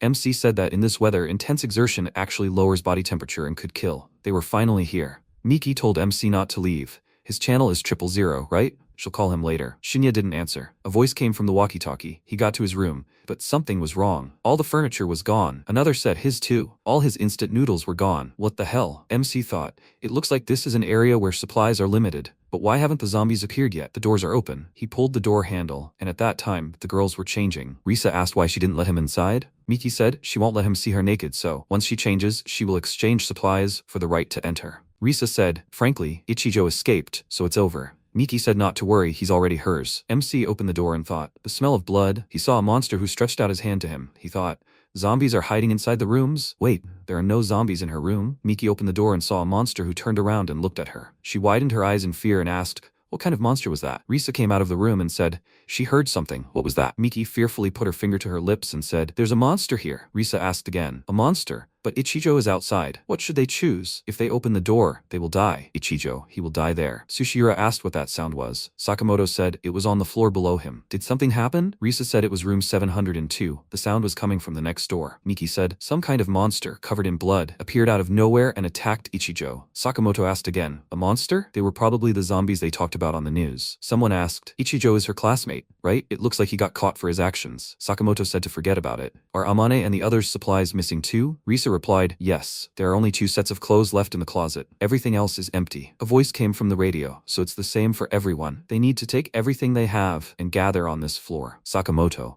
can he go up to the 7th floor to see them? He's afraid they'll run into another monster. Sakamoto said he understood. For the safety of everyone on the lower floors, let them wait until he gets down there. They thanked him and said they were waiting for him. The girls got dressed, and Risa said, serves him right. But the supplies are a serious loss. Miki nodded her head and said, who would have thought Ichijo would die so easily? Nothing good comes of collecting him. Even the branded coats are gone. Only this shabby old down jacket remains. Sakamoto knocked on the door and said, Amane, he's here. She answered, she's coming. Sakamoto asked, are there really zombies here? Miki answered, yes. He didn't see anything along the way. Sakamoto said, he tried to notice something, but nothing unusual. Not even Ichijo's corpse. Miki asked, is it Ichijo's blood? Sakamoto said, the trail begins in room 701. Did the zombies come from there? Miki said, no way. Did he really die there? Should they check? Sakamoto answered, it's very risky. They need to gather on the 1st floor first. A voice came from the radio, the 6th floor is ready. They are slowly descending. Sakamoto answered he understood.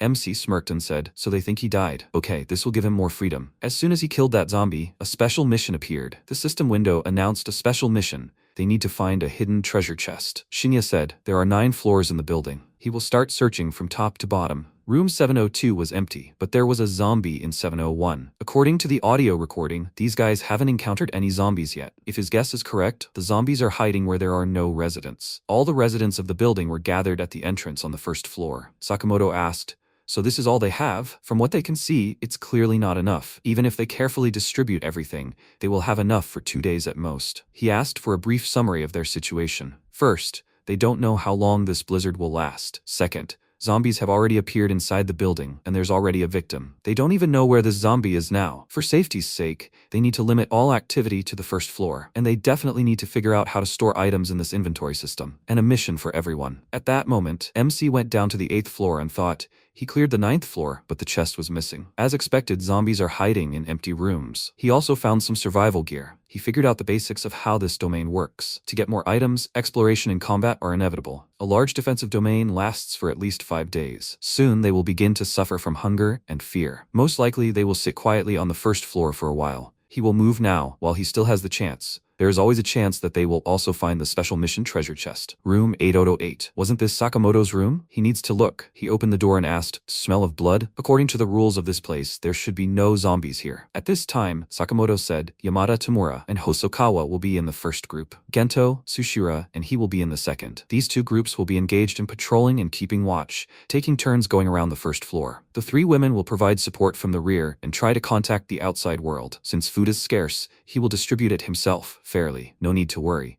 If they work together, they will definitely cope. The guy said, yes, if Sakamoto leads them, everything will be fine. He really thinks they can survive. Utamura said to boost everyone's morale in a situation like this. He can really be relied on. Tsushira said they only moved here recently, so they don't know, but many of the residents here owe Sakamoto. He works honestly and reliably. And he also has a girlfriend, Aya. She's beautiful, with long flowing hair. She has impeccable looks, and she's also an excellent communicator. After work, she's just the perfect partner one could only dream of. By the way, come to think of it, Aya isn't here. She probably hasn't returned yet. At that moment, MC was standing in Sakamoto's apartment, looking at the girl's corpse. He said it wasn't the work of a zombie, it was a human. Was it him? Gendo waved his hand and said he was leaving. Sakamoto asked again, why? Gendo said he didn't like being subordinate, and he wasn't going to wait until he gave out rations to eat. He'll take his share right away, and then he'll do whatever he wants. Sakamoto asked, he understands that those who act alone usually end up like that guy, right? He told him to think about it. Gendo said that killing is not uncommon for him. He trusts himself more than any of them. The guys shouted after him, and Hutamura said, after Sakamoto tried so hard, Sakamoto held his hand out in front of them and told them to forget. Let him do what he wants. They will regroup. At that moment, monsters were screaming loudly in the street. The guy shouted, fire. The monsters were killed and he ordered a ceasefire. They are guarding the area. The guy took off his mask and tried to catch his breath. He said, one by one, what happened to the world here?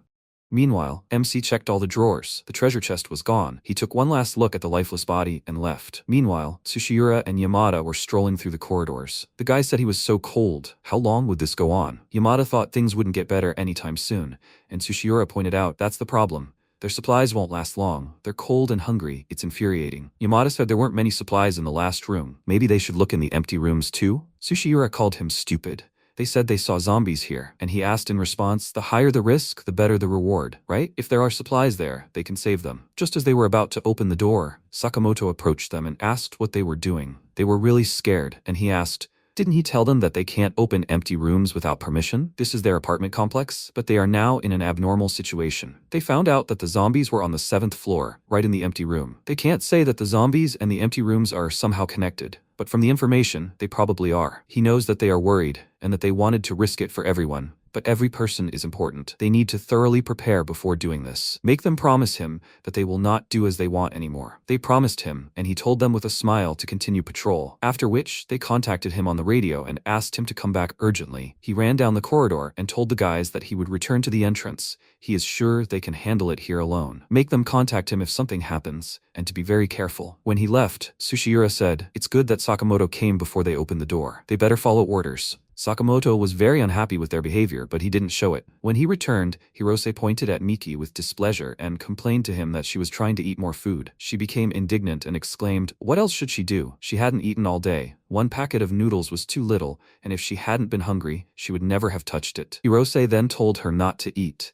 You can't be so selfish in such a situation. The guy was also unhappy. They had divided everything equally. But his friend, on the contrary, gave Miki a packet of noodles because he liked them. He called him an idiot and exclaimed, what the hell is he doing? He responded by saying that they were girls, and helping each other was more important. Miki's friend noted that even in such a situation, people continue to suck up, but the girl herself was still unhappy. She doesn't eat noodles. Realizing that nothing particularly terrible had happened here, he contacted the guys on the radio and told them to come for dinner after patrol. Meanwhile, Shinya was on the 7th floor, eating meat. Everything had gone wrong faster than he thought. The biggest weakness of a hastily assembled team is a loss of trust. He needed to leave already. He'd eat and then rest. They had such good food inside the zone, he couldn't even imagine it in his past life. In this bitter cold, strength was depleted much faster. Suddenly, a cry for help was heard outside. The others heard it too. It was Yamada's voice. Right now, Sushiura, Yamada, and Gendo were running from the zombies down the corridor. Sakamoto was shocked. Why were the zombies on the 1st floor? Had they come down from the 7th floor? Miki immediately realized that these weren't the zombies they had seen.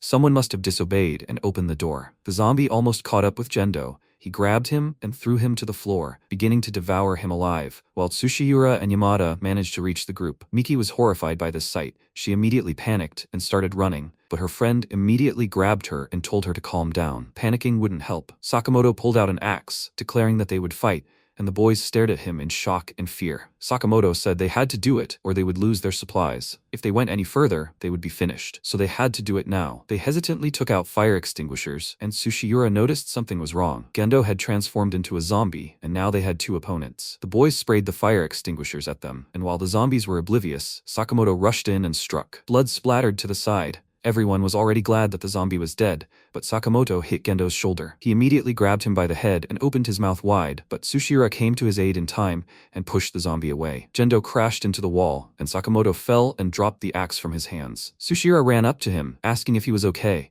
but he completely forgot about the second zombie and grabbed his arm. He screamed in fear. He had to act quickly, because if the zombie bit him, he would turn into one himself. Sakamoto grabbed the axe and hit the zombie with all his might on the head, which killed it instantly, leaving only Gendo. He recovered from the blow and headed towards them, but now they knew that their heads were their weak point. The guy sprayed the zombies with a fire extinguisher, but this time it didn't stop him, and he charged. They also started to run, but Gendo was very fast. Hosokawa pushed Hirose because she was running too slowly, and she fell right at the zombies' feet. They ran around the corner, and she panicked and begged them not to leave her, but it was too late. Hearing a wheeze behind her, she turned around in fear, and Gendo pounced on her. She pressed her hand to his neck, preventing him from lowering his head to bite, and while she held him back, she saw Sakamoto and called out to him, asking for his help. He approached them on legs, shaking with fear, and told her to shut up. She realized something was wrong, and he said if she held back the zombie, he might survive. He didn't want to die either, so he stayed away, and the zombie knocked her to the floor, still trying to bite her, but she continued to hold him back and ask Sakamoto for help. He approached her and said that it wasn't his fault, but that they were both bitten by zombies,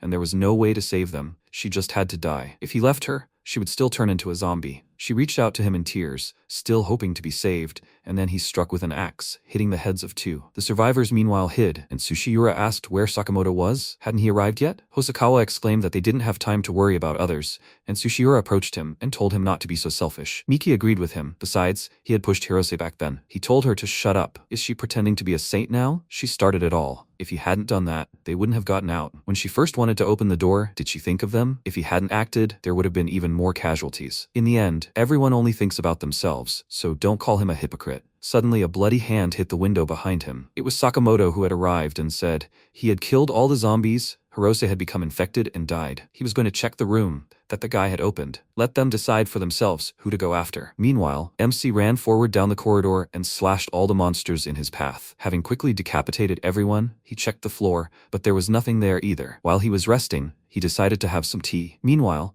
the survivors had found the maintenance room and discovered security camera footage there. They saw Shinya on one of the cameras and were very surprised that he was still alive. Miki noted that there were open rooms on every floor. He had killed all the zombies, and he probably had a lot of supplies. But Sakamoto was very nervous. Zombies had also been killed on the floor where they were, which meant he could have seen how he abandoned Hirose and killed her. In that case, he had no choice but to kill him. He said that the situation was actually serious. Shinya was still alive, and he had taken all the supplies from the 6th to the 9th floors. He probably had a lot of them, and there was a high probability that there were zombies behind that door. Just one zombie, the one Gendo released, killed 2. They couldn't fight zombies and take supplies at the same time. So they'd better fight Shinya, because the supplies he had were their chance to survive. They needed to kill him and get their supplies back. Sushiura was slightly surprised by his radical plan, and suggested that they talk to him first, and he called him naive. He had a radio, so he knew what was going on, but he was still ignoring them and taking all the supplies. Sakamoto couldn't bear the thought of him telling them about the murder, so he started spewing all this nonsense. He never worried about them anyway. It was Shinya's fault that they died. They died. If he hadn't hidden from the intelligence, none of this would have happened. Miki wanted to say something, but her friend stopped her. The guys agreed with Sakamoto and started cursing at him, and he thought,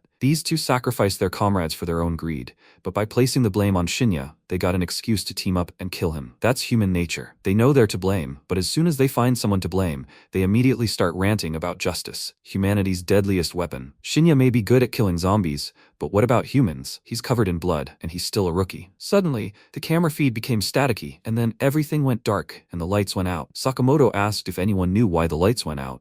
Yamada told him they had been on standby the whole time, but that had gone out too. Sakamoto cursed, wondering why all the problems had to happen right now.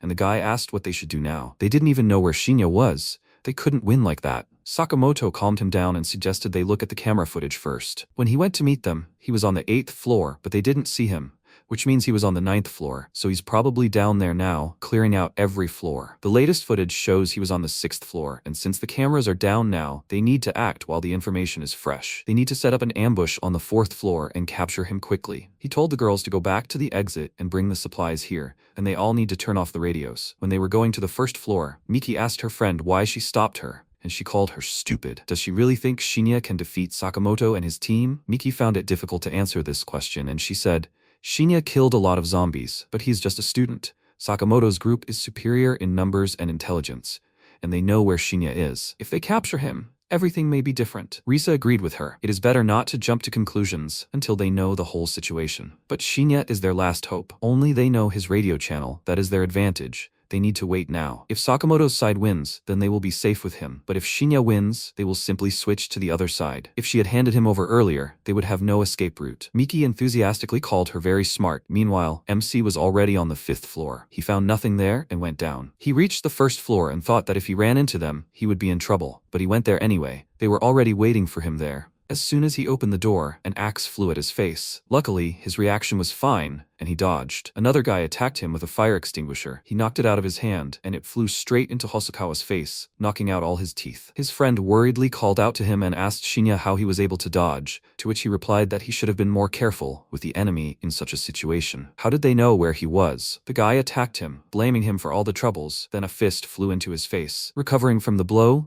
Hosokawa also rushed to attack and shouted that he was the cause of this chaos. 2 people had already died because of him. MC immediately shut him up with a kick to the face and asked, "So, they're not gonna fight back?" Hosokawa told him to stop being cocky and called everyone over. When Sushiura and Yamada joined them, they all pounced on Shinya, and the guy yelled, He can't handle 4 of them. He took all the supplies, and they can't even eat properly. MC called them a bunch of losers. If they'd fought the zombies with the same energy, nothing would have happened. And if they don't want to talk, then they should shut up. He slammed them against each other's heads, knocking them unconscious, but Yamada and Sushiura remained. He easily dodged the man's blow and returned it. And Sushiura, seeing that even he was defeated, lost his fighting spirit and decided to give up. Shinya immediately grabbed him and threw him to the floor, causing him to hit his head. To keep him from killing him, he told him everything, both about Sakamoto and about the cameras. He headed straight there, to the surveillance room. Sakamoto, meanwhile, was very nervous as he couldn't contact the guys. He cursed. All 4 were waiting for him in ambush. Could they really not handle a child? Hearing this, the girls went to a quieter place to discuss everything. Miki asked, "So what now?" Sakamoto was acting strange. Risa suggested she contact Shinya, and Miki immediately did so. She asked him to answer them if he heard this, and apologized to him. They were wrong. Sakamoto was trying to kill him. She would send him information from the first floor, and he would give them food in exchange. How did he feel about that? He remained silent. The 2 of them became nervous and already thought that the channel was wrong or that something had happened to him. He asked what was going on in the surveillance room. The girls were very happy and told him that there had been no power for a long time. Sakamoto only knows that he was on the 6th floor. The MC told them to leave now if they wanted to survive. This idiot was a killer before the blizzard. His victim was his girlfriend. Her body is still in his room. He saw on the surveillance cameras that he was in his room and tried to shut him up. They were very scared because they were in the same room with this man, and it turns out he was standing behind them all this time and listening to their conversation. He took the walkie-talkie from them and told Shinya that he was stronger than he thought. 4 people couldn't handle him. The lives of his classmates are in his hands. Let him follow his orders if he doesn't want them to die. What happened to those 4, and what floor is he on now? He said. Since he is now talking freely with him, this already answers his first question. He is on the 3rd floor now. Does he want to kill him? Sakamoto ordered him to stop talking nonsense. He either brought supplies within 10 minutes, or he would kill those 2. The girls, in fear, asked Shinya to save them, and he, opening the door to the room with the zombies, told him to wait for him. After that, Sakamoto told the girls with a smirk that he was just a schoolboy. He had fallen for it so easily. The girls asked what he wanted, and he answered that his goal hadn't changed. He needed his life. Miki angrily exclaimed that he had pretended to be serious, gained their trust, and then killed his girlfriend. He responded by saying that she herself had shown him this path. He was already tired of it. He hates it most when people scream and make a fuss. If she continues screaming, he will sew her mouth shut. He ordered them to get up and go to the stairs. While they were walking, Risa whispered to her friend,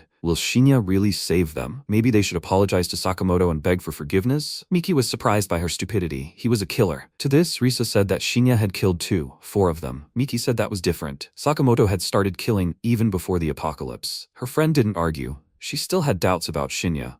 Apparently the killer seemed like a better ally to her. They approached the stairs and Sakamoto said that their fate would be decided in a few minutes. Risa made her choice. She apologized to her friend and turned to Sakamoto. He ordered her not to move, and she worriedly said that it was not like that. She was not his classmate. He didn't care if he died, so she could help him. She would do whatever he said. Just don't let him kill her. He didn't believe it, and she asked, "Who knows how long this blizzard will last? Everyone is dead. Wouldn't it be better to leave 2 instead of 1? He thought about it and took her in, and her friend asked with displeasure, "Did she betray her too?" Risa apologized to her. She didn't want to die. And at that moment, footsteps were heard from the stairs. Sakamoto prepared himself. He smirked, already anticipating his death. Shinya killed all the zombies on the upper floors. Now this was his building. But how wrong he was. The footsteps became louder. Everyone prepared themselves, and then a huge crowd of zombies ran down the stairs. Sakamoto was very scared and exclaimed, "Did he open all the doors? Is he trying to kill them too?" He and Risa rushed to the security room, and Miki collided with a zombie and fell. Just when they were about to devour her,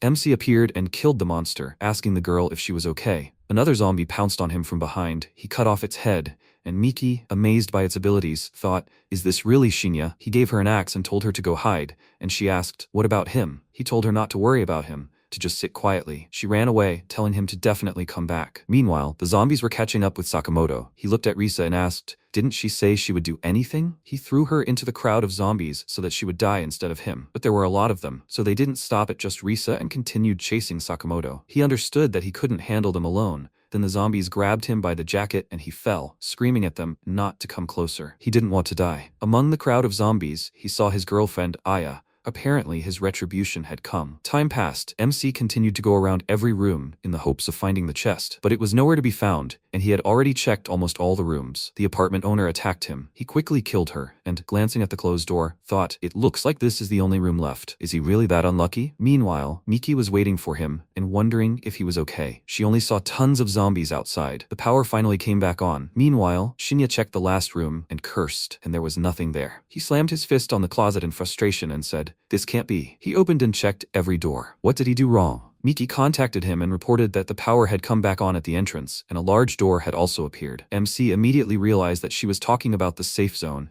and wondered if opening all the doors was the solution. He told her to go there first, they would be able to get out soon. Everything became even more confusing. Why is the special mission considered complete after opening all the doors? She didn't want to go in alone, and he told her that there were 4 more, they would join her soon. He left the apartment and thought that he had just wasted time. Is this some kind of error in the special mission or something else? It's really strange. He immediately encountered a crowd of zombies and rushed to attack. When he finished, Miki contacted him again and said that Yamada and the others had already arrived, only he was left. He promised her to come soon and decided to stop searching, since it was all very risky. He heard a familiar sound. The elevator also started working. An idea immediately occurred to him. Opening all the doors restored the power, and the elevator was working again. He told Miki to go in first, he would come later, and called the elevator. There's only one option. The reward isn't in the room, it's in the elevator. And opening all the doors was a requirement. A safe zone appeared, the power returned, the elevator started working, and in the end, he gets his reward. He went inside, and indeed there was a box, and inside was a map. As soon as he opened it,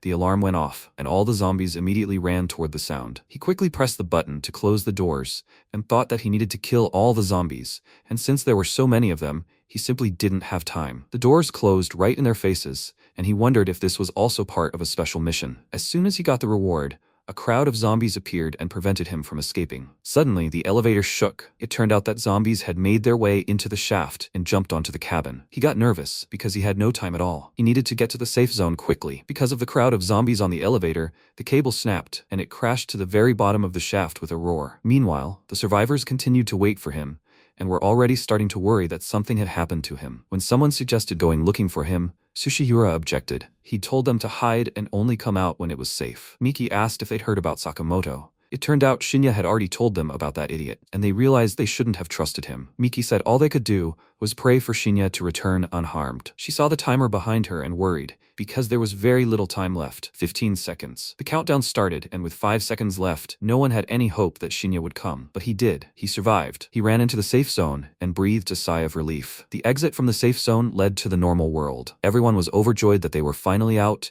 and the blizzard had stopped. Now they all just wanted to meet their loved ones. Shinya advised them to keep their voices down. This wasn't the world they knew.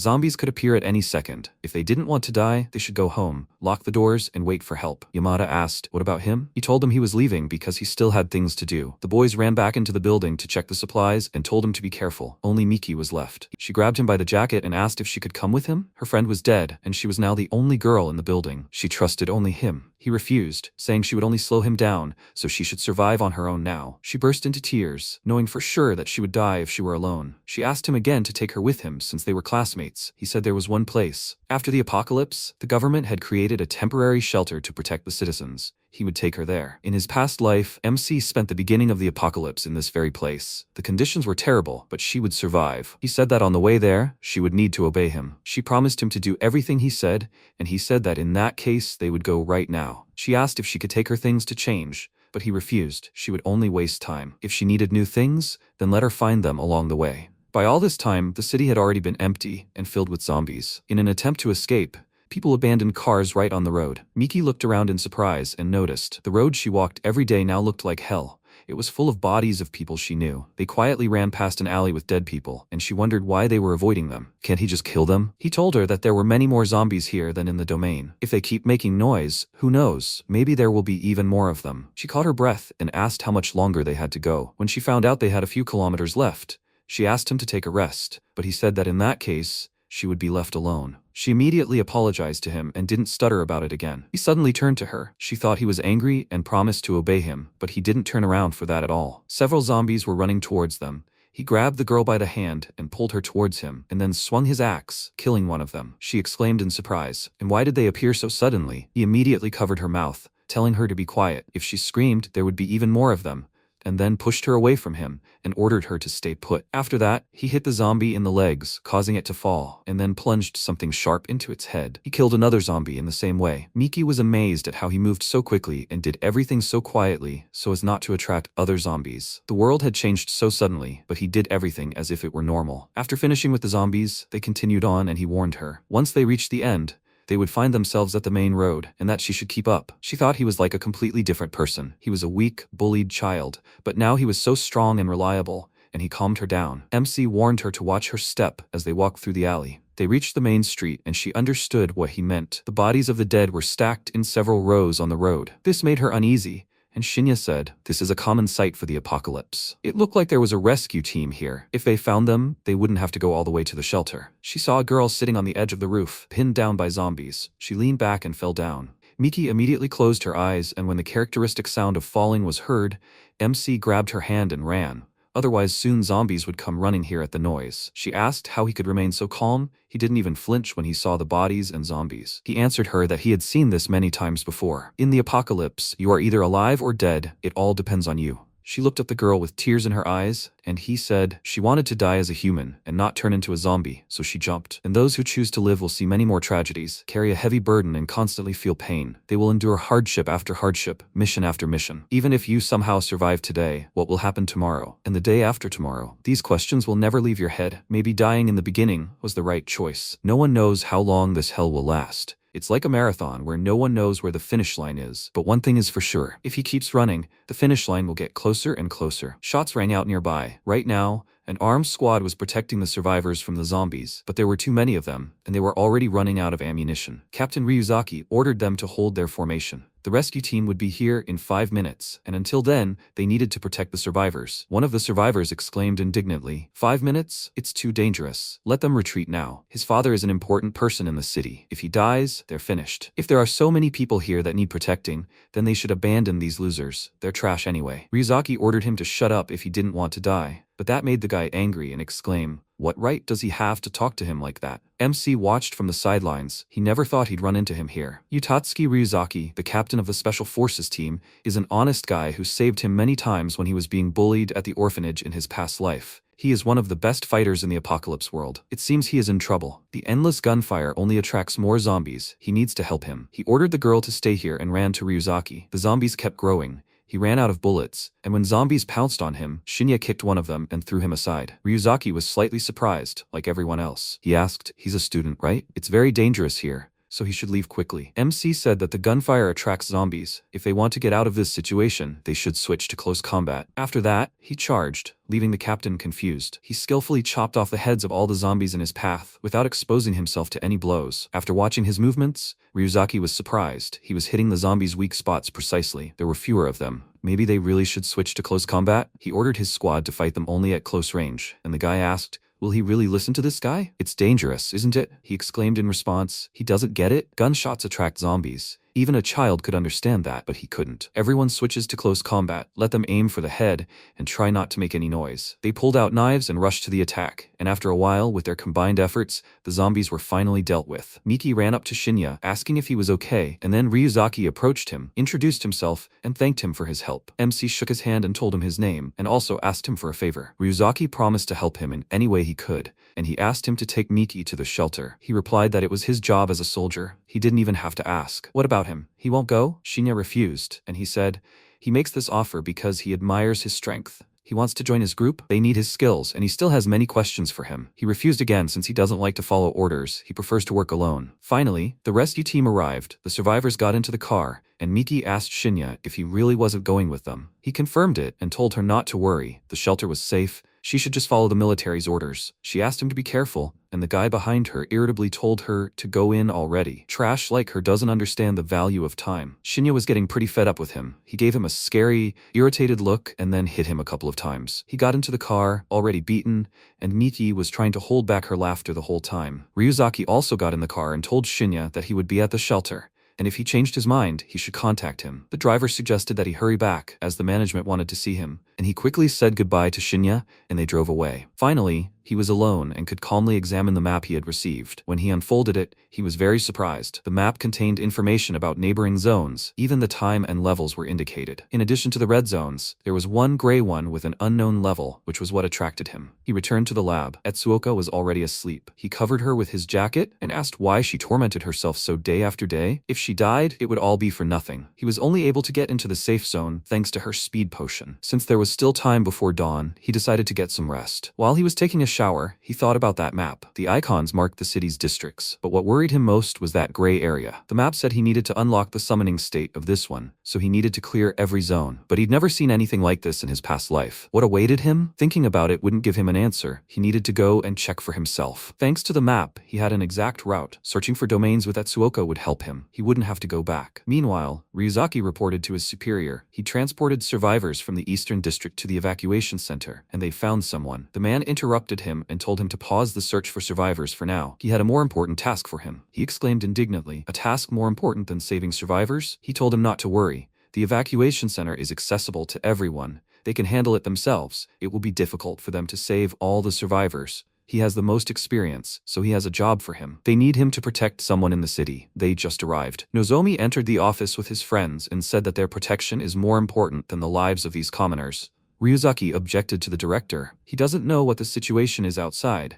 Unarmed people won't be able to protect themselves, and they don't need to protect the heir, who has enough security and funds. Nozomi said that they are actually unarmed too, and then he grabbed him by the clothes and told him not to provoke him. His superior ordered him to calm down. Their city is indebted to the Ijuin group, and that's an order. Let him escort them to the city now. He had no choice but to obey, and Nozomi asked with a smirk, "Will he let him go now?" Ryuzaki warned him that it wouldn't be long and that he shouldn't die until he killed him. Etsuoka finally woke up. MC immediately told her to get up and have breakfast, then they would leave. Seeing that all the equipment was missing, she was very surprised, and he reassured her everything was now in his inventory, and it was time for them to leave. They would discuss the details over food. She ate the food he cooked and asked if he wanted them to search every area. He confirmed this. They were still far away, so returning here would be a waste of time. If they needed a lab, they would find a safe place and set everything up. After eating, they would clean up here and leave, and he also had an important task for her. After that, they went outside. Etsuoka ran into a zombie, was very scared, but pulled herself together and stabbed it with a knife. While she was catching her breath, Shinya approached her and said that this wasn't enough. Let her continue. She was surprised and asked, "Is that all?" She no longer had the strength, and besides, he was here too. He reminded her that in the apocalypse world, you can only trust yourself. You can't trust your life to others, and you should never let your guard down. Soon they reached the domain. Etsuoka didn't see anything, and then they were both engulfed in a bright red light and found themselves inside, but separately. The system immediately gave MC a special mission.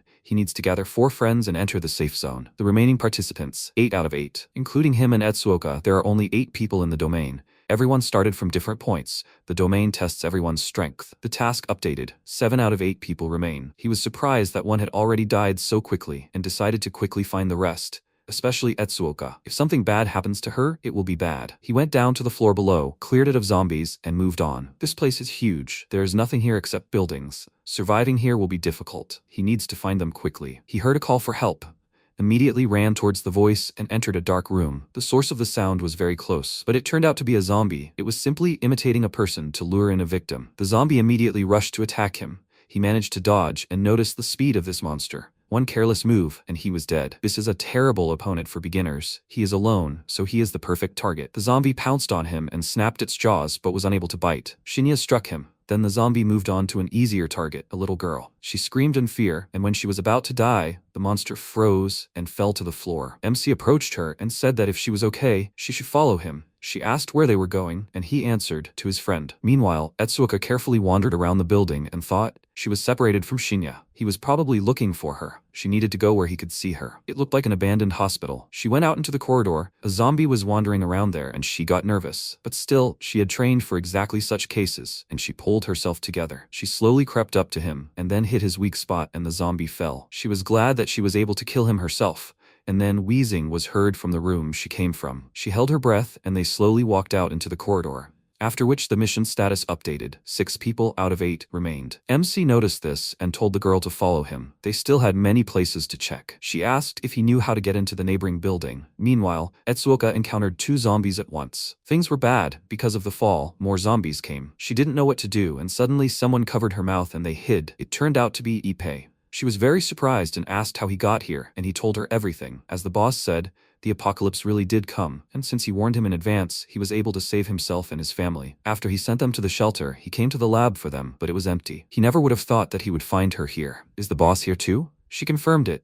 They entered the domain together, but they were separated. He put his finger to his lips, asking her to be quiet, and they became wary. The zombies headed towards the room where they were hiding, and when they appeared in the doorway, Ippei suddenly jumped out from around the corner and chopped off the head of one of them with an axe and accidentally hit the wall. The axe got stuck in the wall, and a second zombie charged at it, striking it in the head with a knife. Etsuoka helped him. Ippei thanked her, and seeing a whole crowd of zombies already in the hallway, grabbed her hand and ran. The zombies also began descending from the second floor. They ran into the room. Ippei closed the door, then pushed a cabinet towards it and knocked it over, causing a loud thud against the door. He said that he was sure the boss was looking for them. As long as they had time, they were okay. He would protect her. She said, slightly displeased, that if they made noise, the zombies would appear again. Meanwhile, Shinya ran into another zombie and killed her, and asked the girl where they should go next. She pointed him in the direction, felt pain in her leg, and stopped, and he asked if something was wrong. She told him that she was okay, she could walk, but MC was in a hurry and picked her up. He apologized to her for that and asked her to just tell him where to go. She pointed her finger forward and said, "Here, to the left, and then there will be a passage to the next building." He realized that he still hadn't asked her name,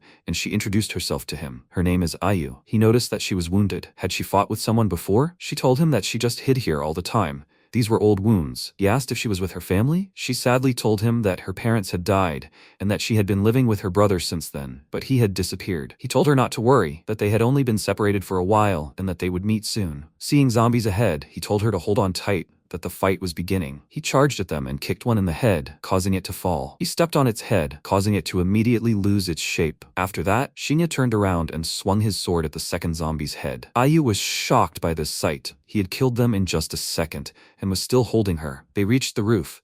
There was a bridge leading to the neighboring building, and she said that if they cut through here, they would save time. He asked how she knew about this place, and she told him that she was always in a hurry to deliver things to her brother, so she knew the way well. Meanwhile, Ippei and Etsuoka found themselves in an extremely difficult situation. They were surrounded. He came up with something and said that he would protect her, let her run away when she had a chance. She turned to him to find out what he was planning and, seeing a gun in his hands, was surprised and asked where he got it. He told her that he got it from the boss in Hadano, and she reminded him, a gun is useless against them, and the noise will attract even more. He remembered this, but it was all they had. She was important to the boss, so he would protect her no matter what. He would distract the zombies, and she should run away while they were busy with him. She was not going to leave him here alone, and he exclaimed that if they stayed here, they would both die. She should not worry. He was not going to die. Her potion will help him get out of here. He believed her. She was about to object, but at that moment a zombie rushed at them, and Ippei fired the first shot, to which the rest of the undead immediately reacted and ran towards them. Ippei told her to leave, and she ran,